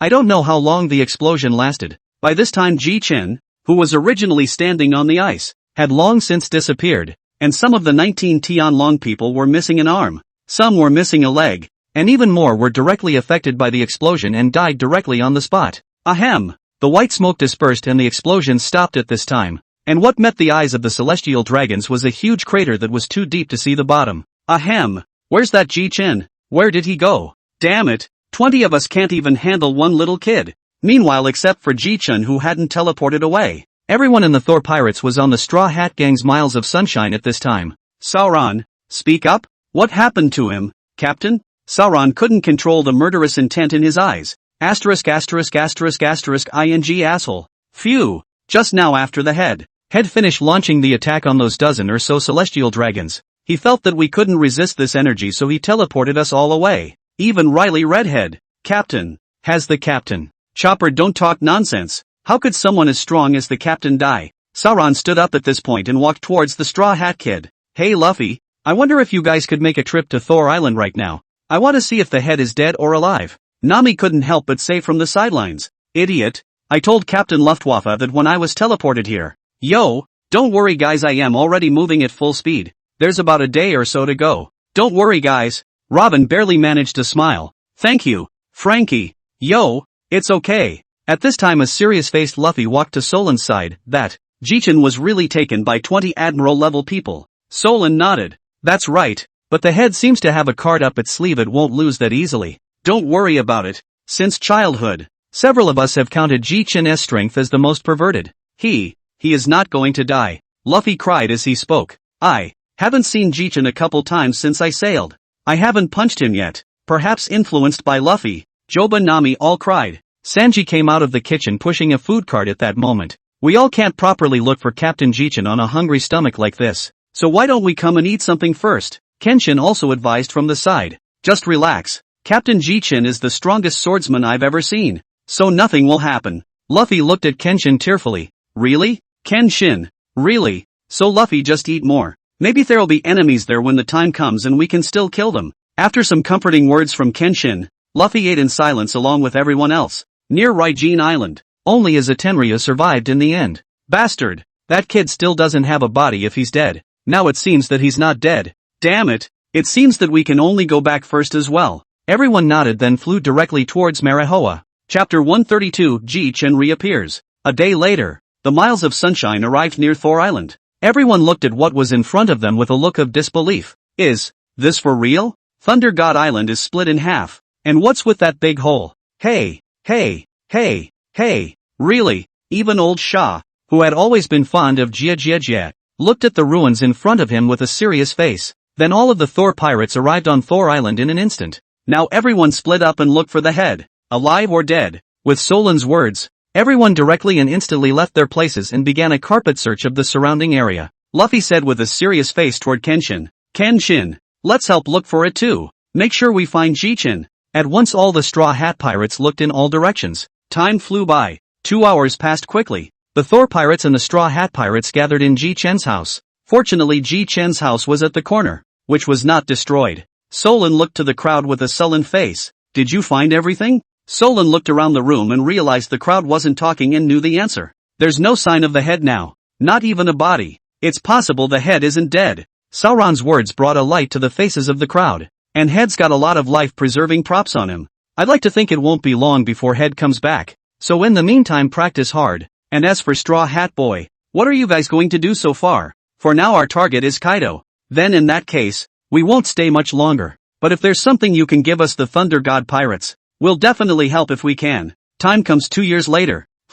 Where is this place? Blue skies and a feeling of falling. Boom. At this time, the Shamrock Islands, originally intact shamrock, directly smashed out a big hole. Ouch. I should have known better than to freefall. The surrounding populace looked curiously at Jichen, who was about to come out. Jichen walked out of the pit step by step. I'm surprised I didn't get slaughtered by those 19 old things. And this seems to be the Shamboard Islands. With that, Jichen directly unfolded his seeing color hegemony. And the powerful hegemony color directly covered the entire Shampoo Land. And at that moment, Jichen's eyes lit up. Without caring about the people around him looking at himself strangely, he arrived in front of the two scrolls in a few instantaneous movements. The two celestial dragons looked at Jichen, who appeared in front of them, and couldn't help but sink their faces. Where did the pariah come from that dares to stand in front of us? Hey, it looks like Raoul hasn't killed enough Tenryu people to even recognize Raoul? After Jichen finished speaking, The two heavenly dragons seemed to have thought of something and looked at the smiling Jichen in front of them with a horrified expression. The two heavenly dragons directly knelt on the ground without any dignity. Lord Thor, please spare us. Jichen couldn't help but laugh at the Tianlong man who was knocking his forehead in front of him. Humph. It's only now that I recall it. Die. After saying that, he directly pulled out the thunder disaster. But Jichen's face was unsightly to the extreme. It was only surprising to see that the lightning disaster had broken a third of the way through. Damn it! Thunder Dragon! Instantly two dark red dragons about a meter long directly penetrated the bodies of the two people in front of them, and the celestial dragons fell to the ground in response. Ha ha ha! It's really you, kid. Jichen turned his head to look. A head of silver hair fluttering in the wind. The visitor was none other than Riley. Master Riley. Ha ha, just now I sensed a familiar aura coming to the Shamboard Islands. So it's you. Hey, this has not just arrived, and happened to run into the Tenryujin. Just happened to kill. Come on. Come back with me first, and we'll talk about it when we get there. With that, the duo turned into a light and flew directly to Shaki's blackmail bar. Meanwhile, after Jichen left, the navy stationed on the islands of Shamboard came here. Hey, two more died. It took 2 years for it to die down. How could two more die? Report. Cut the crap. Tell us what you just saw. Who the hell killed these two Skrulls? Report. Report. It's the thunder god Jichen who decimated him. I also saw his iconic big fast sword. And there's also the Overlord color hegemony, as well as the fruit ability. It's definitely him, right? What? Surprisingly, it's him. I didn't realize he was still alive. Brew blue. Ka-cha. At that moment in the marshal's office, Akane picked up the phone with an impatient look on her face. What is it? Report. Reports to the marshal that 2 Skrulls are dead in the Shambles Islands. What? 2 dead Skrulls? For a moment Tung Hu and Green Ox both looked at him in unison. Did you see who did the killing? Report. Yes. Yes. Grind it out. Hurry up. Yes. Thunder God Jichen. The same Jichen who was confirmed dead 2 years ago by a newspaper publication. 1,000 times true. Akane just melted the phone bug right off. There are 2 Tenryu killed on the islands of Shamboard. Are you two going? Ha ha. Interesting. How dare you kill a Tenryu man these days? You're really tired of living. Who's the murderer? Green Ox looked at Akane with a look of interest. Akane spat out 2 words faintly. Jichen. Bang. Green Ox fell straight off the couch. You? Who are you talking about? Akane had no choice but to say it all over again. It's that Jichen from 2 years ago. How about it? Green Ox want you to go? The Green Ox immediately quit. Are you kidding? That guy is a monster. I'm not going. If I go, I'm just going to serve food. Akane turned her head toward Tengu again, her meaning clear. I also think he's very strong. I'll definitely die if I go. I won't go. Then there's nothing we can do. We can only tell the 5 Elder Stars that we can't go in the Navy. And if we do, I'm only afraid we'll still lose a few of our top strength. Sharky's blackmail bar. Shamboard Islands. Jichen just stepped into the bar and his eyes were on Xiachi in the bar. Xiachi looked up. Hey, really? You are Jichen? Ha ha, Auntie Xia. You don't recognize me. Jichen looked Riley and Shaki up and down. Only why do I feel how you guys have aged a bit? Could it be my illusion? Bang! Xiachi directly knocked on Jichen's head. Humph, don't you know that women can't be said to be old? You kid hasn't seen for 2 years and you don't even understand this? Jichen listened to a face of confusion. What? What 2 years? No, Auntie Xia. Didn't we meet a few days ago? Besides, I was only blown away to Shampoo Land by those 19 old assholes. Ah, and besides, Raoul killed 10 of them. Layli and Xiachi looked at each other with a face full of incredulity. Ji-chun boy, you yourself don't know that you have disappeared for 2 years? Chapter 133, Descending to the Navy Headquarters. What? It's been 2 years already? But I feel like it's only been a little while. Ji-chen was filled with incredulity. I remember I slashed against those 19 old guys. That slash was my last card. I killed 10 of them. However, a crack appeared when I was slashing against them. That crack sucked me right in. And I ended up in Shampoo Land. And Raoul's thunderstorm is still broken. Riley laughed and shook his head. Then you're really lucky. If you had been cut by those dozen old things, I'm afraid you'd be dead by now. That crack saved you. Tell me about what's happened in the last 2 years. Senior. Riley. And I think I've come to terms with the fact that it's been 2 years in the past. Ha ha. Well then, I'll tell you a little bit about what's happened in these 2 years. First up is the supremely evil age of Tora Falgaro. And Kiddo. Jichen nodded. Which magnetic brats and surgical brats? Well, Kiddo once went to challenge Thor pirate Sauron, but Sauron straight up slashed him in seconds. Even the pirate ship was sliced off with a single slash. Jichen looked at Layli with wide eyes. Master, Are you talking about me? The Thor pirates or the Four Emperors? Riley smiled and nodded. That's right. Now it's Sauron who is the captain of the Thunder God pirates, but his battle power is already at the level of the Four Emperors. Jichen grinned. I didn't expect that. That's something I didn't expect. I thought that away from me. They'd be kicked out of the Four Emperors team soon. So, old man, which are the current Four Emperors? You mean this? The current ones would be the Whitebeard pirates led by Ace, the pirates led by Redhead, and the pirates led by Sauron, and the Straw Hat pirates led by Luffy. What? Straw Hats? Is it the same Straw Hat I know? That's right, and also the old man's disciple, Straw Hat Luffy. Jichen did not speak, and the scene was silent for a time. I really didn't realize that this guy is now a fourth emperor as well. Which one did he defeat though? Luffy seems to have won against Kaido in single combat and that's why he became the Four Emperors. But the poster's old man thinks he looks funny now. With that said, Riley also handed over Luffy's bounty, which was none other than All White, Luffy's fifth block form. Oh, his fruit ability has awakened. Interesting, that's the form he used to defeat Kaido, right? Exactly. And this form of his feels like it would make people happy. Jichen suddenly raised his head to look at Riley. Hey, Riley Sr., the news of my appearance. The Navy and the others shouldn't have voiced it out yet, and I'm going to go do a big job. A hint of curiosity welled up on Riley's face. Are you going to Manhwa or Navy headquarters? Ha ha ha, I'm going to go. The Navy was involved in that operation. Mary Joa's dozen or so assholes should be gone. I don't believe that dozen or so assholes can still come back to life. Jichen directly waved his hand and disappeared into thin air after he finished speaking.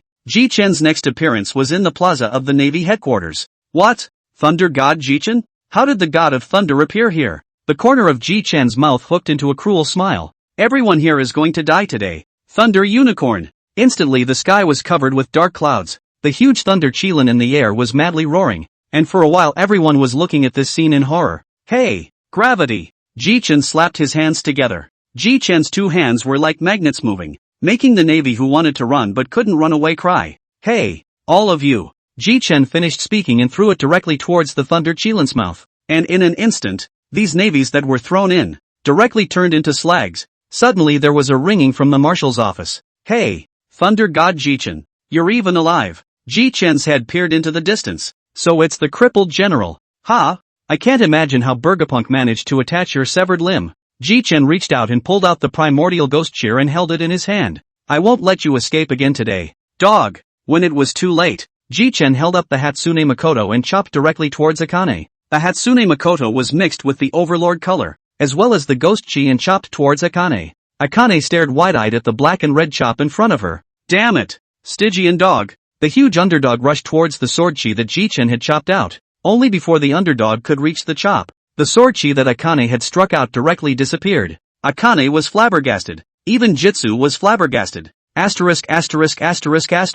Could it be that my primordial ghost shear has evolved? Wait, that seems like a bit of space power. Could it be that Raoul's chop has the power of space? But without waiting for Jichen to think about it, the Akuma in front of him had already been cut into another building by Jichen's chopping attack, and was set inside, unable to be pulled out. Ahem. In the future, you little red dog to the laborers low profile, or laborers transfer the army directly destroyed the Navy headquarters. Well, then the old man will go ahead and slip off to Manhwa. After saying that, Jichen disappeared in front of the Navy in a ball of purple light. Meanwhile, the islands of Chambord, 13 Mangrove Shore. Hey, finally back. Goo, scared the hell out of me. Jichen boy. Ahem. You can't blame me for that. Riley looked at himself with a smile. Boy, just curved Navy headquarters, didn't you?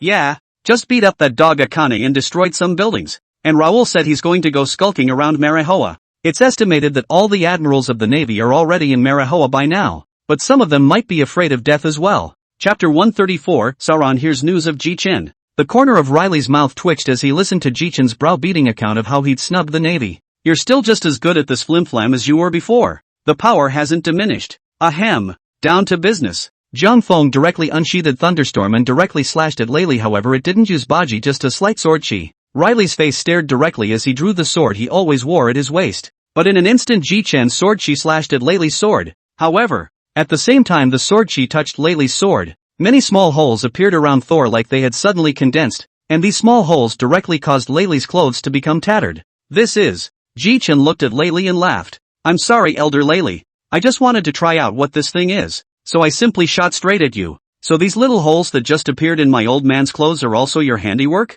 Jichen looked at Riley's tattered clothes at this point and couldn't help but smile in embarrassment. This might still be true. This ability could be a new one created by me being sucked in by that black hole. Riley nodded approvingly. The power of space? Jichen let out a bitter smile. That's the only way to explain it. Riley suddenly laughed out loud. Jichen boy, you're really blessed by a disaster. But from what I can see so far, this spatial force only appears when I'm delivering a chopping blow. And the more powerful my chopping blow is, the stronger the spatial force will be. Marred. If the decapitation sent out by the laborer is enough to decapitate the enemy, and the spatial black hole sucks that person in, then I'll have worked for nothing. Riley also rubbed his chin in contemplation. Hey, forget it, the big deal is that I'll be a hermit with you, old man. In this shampoo land. You brat. Forget it, come in with me first, let's have a drink first. Yes. Meanwhile, New World Cake Island. Huffing and puffing, huffing. Solon. A completely naked Sauron looked at Joba and asked, Joba, what's wrong? I'm not hurt today, so don't you dare try to bandage me. At this time, Sauron was completely naked. However, his entire body was covered with horrible scars, and he looked a bit bluff. I'm not here to bandage you up this time. Just now someone from the intelligence department sent word that Thor Jichen appeared at the Navy headquarters and heavily wounded Marshal Akane, and by the way killed 2 Tenryu in the Shambodi Islands. Xiaoba just finished saying this when he saw Sauron's body's overlord color directly leaking out without control. All of the crew on Cake Island ran straight towards Sauron's side directly when they saw the scene. Joba looked at Sauron in this situation and directly transformed his form and threw a punch towards Sauron. Stupid Sauron, you haven't even met the captain yet. Just get excited like this, Joba said and cried out. Sauron gave a small smile. Thank you, Joba, ha ha ha ha ha. Solon looked up and saw everyone looking at him worriedly, so he said, Everyone? I'm fine, but I'm just too excited. Stupid Sauron, what person can't be excited about something like the captain showing up at Navy headquarters? Good, then now I'll head to the Navy headquarters right away as the vice captain of the Thor Pirates. Wait, let me think. The crowd was also very confused as they watched Robin's behavior. Sauron, you can't go to Navy headquarters, because the captain wasn't even there. The captain has a lot of magic props on him, like that arbitrary door, and the teleportation talisman that teleported us all away 2 years ago. We still know the captain's temper. He must have caught the Navy off guard and ran back to the Shambodi Islands afterward. After Robin's explanation, everyone then figured it out. Oh, I see. So the captain is now in the Shambord Islands. Robin smiled slightly. That's right, Nami, if I'm right. Sauron picked up the wine gourd hanging from his waist and took a swig of it, then headed towards his house. Gulp, gulp. Phew. I remember head. The number of arbitrary doors left in the room in the first place has 3 more chances to be used. This time it's just right. We can't go too many this time. I'll just take a few with me. Then old Shah stays behind and the other 8 members of the Thunder God Pirates come with me. Asterisk asterisk asterisk asterisk. Why can't the laborers go? Solon blared at old Sandy. You stay. What if someone attacks Cake Island? Alright. Solon also came to the arbitrary door, and as Solon turned the door handle, the other side of the door changed, and the 8 of them stepped through it instantly. What number mangrove is this place? Here's mangrove 13. Not far from here is Sharky's. Let's go. Nami, on the other hand, looked extremely annoyed at Sauron's bare upper body. Hey, Sauron, would you at least put your clothes on? This time it's to meet the captain. Solon waved his hand. Ahaha, the head won't mind. And Jichen, who was rooting for Layli to drink bitterly, also detected 8 extremely strong auras coming towards him. Hey, old man, stop drinking. There are 8 extremely strong auras coming towards the bar. What should we do? Riley couldn't help but laugh out loud as he looked at the Jichen at this moment. Ha ha ha, I didn't expect you Jichen to be like this. Old man, you think labor is afraid? You'll all stand by the door and wait for them to come in, and I'll exterminate everyone that comes in. After saying that, Jichen instantly moved over towards the door, and at the same time, he also drew his 2nd generation Ghost Sure. Chapter 135, Acquiring the Power of Space. Just after pulling out the 2nd generation Ghost Sure, Jichen retracted it again, then cursed and sat down. Raoul is not the kind of villain who likes to sneak up on people. Raoul would like to see who exactly dares to come here. Riley's mouth twitched when he heard this, thinking, don't you kids just like to sneak attack, making it seem like you haven't. Jichen slowly sipped his wine. But a moment later a few black shadows appeared outside the door. It was Sauron and his group. Sauron and the others had just stepped into the tavern, and Jichen stared straight at the glasses in their hands as they fell straight to the ground. Captain! Nami and Chopper jumped straight into Jichen's arms. Yo ho ho! This scene is so touching to watch. Jichen waited until they had cried enough in his arms and directly put them aside, then stared wide-eyed at Solan's chest and upper body. You. Jichen wanted to say something words but as a stalk in the throat nothing came out. These wounds are nothing. Off to the side. Joba interjected. Stupid Sauron. You know what? You almost died a couple times. What? Who did this? Instantly a huge wave of dominating colors exploded in the middle of the Nakama people. Take it easy.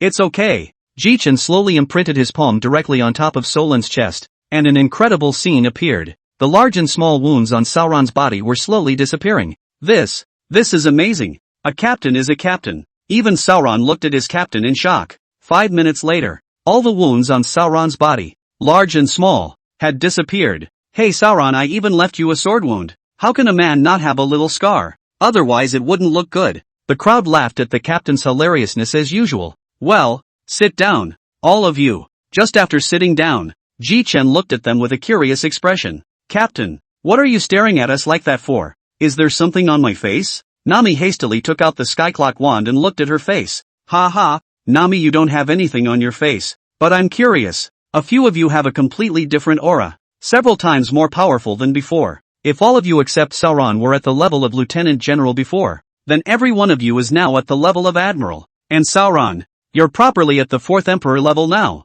Since the captain is so curious, let me tell you. Then Robin said, after that stop, we went to look for you. However, we didn't find you. The red hair, Luffy, Ace, even Saber looked for you, and all of them didn't find you. It's as if you don't exist in this world anymore. Jichen looked at the crowd with a bitter smile. Robin continued, after that we didn't want to believe that it was true, so we worked hard to train and were on our way to training every day. And after that there were some pirates who came and challenged us, trying to take away the 4 Emperor's seat. Captain, Eustace kid, you should know, right? Aha, that supernova that's just like Luffy, right? That's right, he brought his pirate group to challenge him, about 3 months ago, but Sauron had gotten a little impatient by then, and then went to him himself to break up the Kiddo pirates in one tight slash. Kiddo gets a slash second. Speaking of which, Jichen looked at Sauron with a smile on his face. Hey, Sauron's sword skills are this strong? Do you want to spar? A red light flashed in Solan's eyes. I've been wanting to try this for a long time.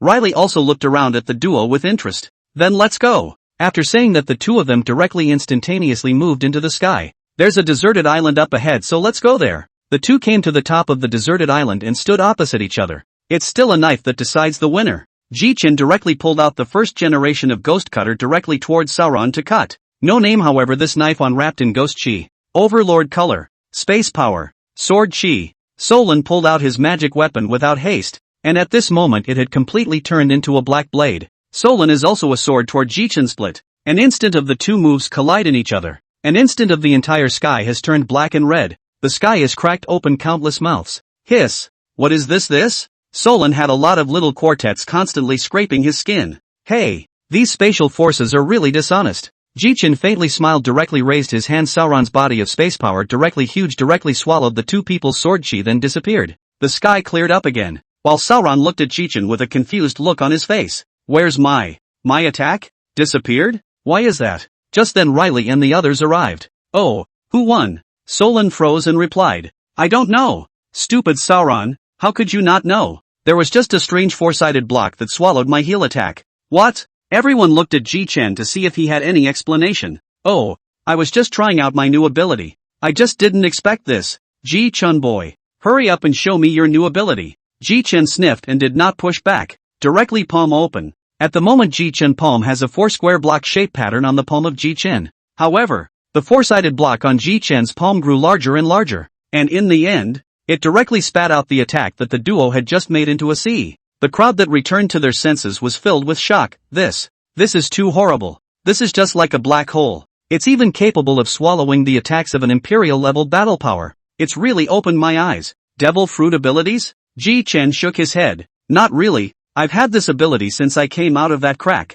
Similar to the power of space. But no space fruits have been found on the Great Sea. Right, or there are no space fruits at all. Nami. Joba looked at Jichen with glowing eyes. Wow. The captain is awesome. But it's a blessing in disguise. I heard that Luffy became the 4th Emperor? How's his strength? Solan hesitated for a moment or said, his powers seem to have awakened. It's weird. I think he should perform at the circus. Jichen laughed outright after hearing Sauron's explanation. Ahem. Everyone fruit phantom beast seed Nika form this fruit is still very strong. I'm looking forward to it. Show me his island sometime. Chapter 136 Return to Cake Island. Captain, why don't we go back? Nami said. Jichen nodded. That's right. There are already navies around watching this place. Then I'll trouble you to lead the way. Yo, don't worry, leave it to me, Joba. Jichen then looked at Riley in the distance. Old man, want to go for a stroll with me? Brat, forget it. You'd better go back properly. Just come to me directly if there's anything. Jichen nodded, and with a big wave of his hand a pink door appeared beside Riley. Old man, you can keep this one, so that you don't have to find me inconveniently in the future. Come on. Then, mates, back on the road. 8 people came and 9 people returned. Jichen and Sauron they directly instantly moved through the arbitrary door to the Cake Island. So you guys moved to Cake Island. Suddenly the voices of countless people came from the distance. Thor-sama dash. Captain Jichen dash. Jichen looked at the oodles of people in the distance and turned his head to Solon. Don't look at me. These are the ones Nami and the others recruited. Nami glared at Sauron and spoke. Captain, these are all pirates recruited over the course of 2 years, but they've all been scrutinized. Jichen smiled faintly. I'm still relieved that you're recruiting people. By the way, where are Long Day and Long Air? Solon nudged his mouth to signal Jichen to look ahead. Jichen turned his head to look along with Sauron's gaze a glance and saw Long Day Long Air. Oh, sure enough. I can see you two at a glance. You're almost 5 meters tall. Long Day Long Air pushed his way through the crowd to arrive in front of Jichen. The duo grinned widely. Boss, by the way, I think it's about time to give you the devil fruit I promised you 2 years ago. But in an instant, a dark purple pineapple-shaped fruit with a spiral pattern appeared in Jichen's hand. Seeing this fruit present including Big Dragon 2 all eyes hot looking at the dark fruit, but no one dares to grab on the spot. Jichen looked at Long Det and Long Air in front of him with a smirk. Hey, which one of you two wants this special nature-based fruit? The two said in unison. For Big Brother, for Long Air. Forget it. Jichen finished his speech and directly threw the dark fruit into the hands of the two. You two can discuss it yourselves. But for the rest of that one, I need to discuss it with Robin and the others. I still have more than 100 devil fruits here. Everyone looked at Jichen in shock at these words. 100 or so? Really? Boss Jichen is mighty. Ahem. Alright, you guys stay well in my Thunder God Pirates. And if there's a good performer, I'll pick one and give it to him. I lack everything but devil fruit. Oh yeah, this dark fruit has a side effect. Using the dark fruit's ability will nullify all devil fruit abilities, though it will take double the damage itself. You two talk it over, or it'll be too late to regret it. Jichen turned around and left with the core 9. Road. Find a room. I'm going to pick a devil fruit for Ruji. You all pick one for me. The 8 people looked at Jichen speechlessly. Jia. I'm curious if you guys really have that many devil fruits? Jichen whitened his eyes at old Sha, Che. There's something when I say there is. You don't give a. Ha. Old Sandy is also too miserable. Seeing the crowd all laughing so happily, old Sha was depressed to the core. Soon 10 people came into the room. Well, it's a pretty big room. Looks like it'll fit. After saying that, Jichen waved his left hand. Lightning accompanied by colorful devil fruits poured out in unison. Brook, Joba, Nami, Robin, Green Pheasant, Zicheng, Sauron, and Old Sandy. Each and every one of them had their mouths open into an O shape. Asterisk. Captain, this is too much. And some unseen devil fruit. Alright, smile. Little ones, there's no subpar devil fruit in here. Only top-notch devil fruit. Sauron then picked up a green-colored devil fruit at his feet. Oh, you've got a good eye. Sauron, that's the one I remember should be the green dragon fruit. Is it the same green dragon fruit as the Kaido one? Green Pheasant asked curiously. Well, how can I put it? This fruit is much stronger than his one. But the key is in the user. Jichen finished speaking as the power of space was unleashed, directly dragging the green dragon fruit up. Hey, let's see if there's any good ones left. This one could be an alternative for the kid. So the crowd began to pick and choose. Hey, that one's labor forgot. Too, but it seems to be a natural one. Hey, you guys check the illustrations yourselves. Time soon came to the afternoon, and Jichen also put away all the devil fruits, leaving the green dragon fruit alone. Good lord, still Sauron has an eye. You guys have been picking around here all day and it's still not as good as one of the ones Sauron picked up off the top of his head. Nami bristled. That's because I want to see more of these devil fruits. Alright, go get Ryudai Ruji over here. I want to know which one of them ate that devil fruit. The crowd looked at me and I looked at you. Eventually all eyes turned to Sauron. Well, I'll go. Who made me the fastest? In the blink of an eye Sauron instantly moved straight out. And when he came back again Sauron was holding two people in his hands. Boo! Long Air was directly thrown to the ground. Rude. Crude. Nami. And you Joba, go out and fight one-on-one. Ha! How dare you talk about me? Humph. Just you? I don't deal with idiots in general. Jichen looked at the duo helplessly. Alright, don't give a crap about labor. Jichen turned his head to Longde and Long Air after he finished speaking. Which one of you two ate it? Longde stepped forward. Boss, I'm the one who ate it. I'm worried about the side effects of this so I ate it. Jichen smiled and nodded. Just as I thought. But, boss, this devil fruit is so hard to eat. It's like eating. Ha ha ha ha ha. Everyone in the room laughed, because everyone had tasted that flavor. After laughing, Jichen casually pulled out a cyan-colored fruit and handed it to Long Air. Long Air looked at Jichen in confusion. Boss, what does that mean? Jichen looked at Long Air as if he was looking at a simpleton. The boss directly slapped Long Da's back. You simpleton. The boss has put the fruit in front of you, and you still don't know? It was only then that Long Air reacted and hastily took it. Thank you, boss. The moment he received the devil fruit, Ruji, without saying a word directly took a big bite. Watching the people in the room was a sight to behold. You're quite a brother. Chapter 137, Bean Batch Dragon 2. Vomit. How is this like eating? Big brother, you didn't tell me about it. Long De blankly looked at Long Air and said, how can I tell you? Our boss just handed over the devil fruit and you took a big bite out of it. And you're blaming me for not reminding you. Jichen smiled faintly. Alright, Long Air, hurry up and see if there are any physical changes in the body. Ha? Hoo. Only to see Long Air directly close his eyes. Gradually a faint green light appeared on the surface of Long Air's body. Jichen and the others looked on in amazement at this scene. However, in an instant, Dragon 2's body completely changed, and gradually Dragon 2 turned into a green dragon, about 50 meters long. It's over. It's over. Big brother, I've become a demon. This is what to do. Ruji turned into a green dragon and jumped around sharply in the air. Long De looked at Jichen then directly launched the ability. Instantly Long De hand will appear dark power, only to see Long De toward the Dragon 2 a suck. Dragon 2 instantly have no strength. Let Dragon 2 grab down. Ryuji, who had just come down, was reprimanded by Ryudai. You idiot, it's the devil fruit's ability to turn you into this, and to turn into a demon. Egu, big brother, let go of me first. I feel like I'm going to run out of energy. At this time, Jichen and the others came over with smiles on their faces. Ha ha ha, Ruji is so interesting. A top quality devil fruit was even described as a demon by you. Ha ha ha. Long Air blushed and stopped talking. Well, show us what this dragon of yours is capable of. Let me be your opponent. Jichen stood across from Long Air with his arms folded. Boss, be careful. With that, Long Air spat out a ball of green energy directly from his mouth straight at Jichen. The corner of Jichen's mouth hooked up. Interesting. Jichen armed colored directly blocked cover arm directly grabbed at that massive cyan energy. Oh, surprisingly, it's the wind. Feeling this tearing sensation in his hands, Jichen also knew what it was. With that, Jichen directly destroyed the massive energy with a tight grip in his hand. Alright, Ruji can change back to his original form. I probably know. Develop this fruit properly from now on. It's a strong fruit. Of course the practice of hegemony certainly can't be left behind.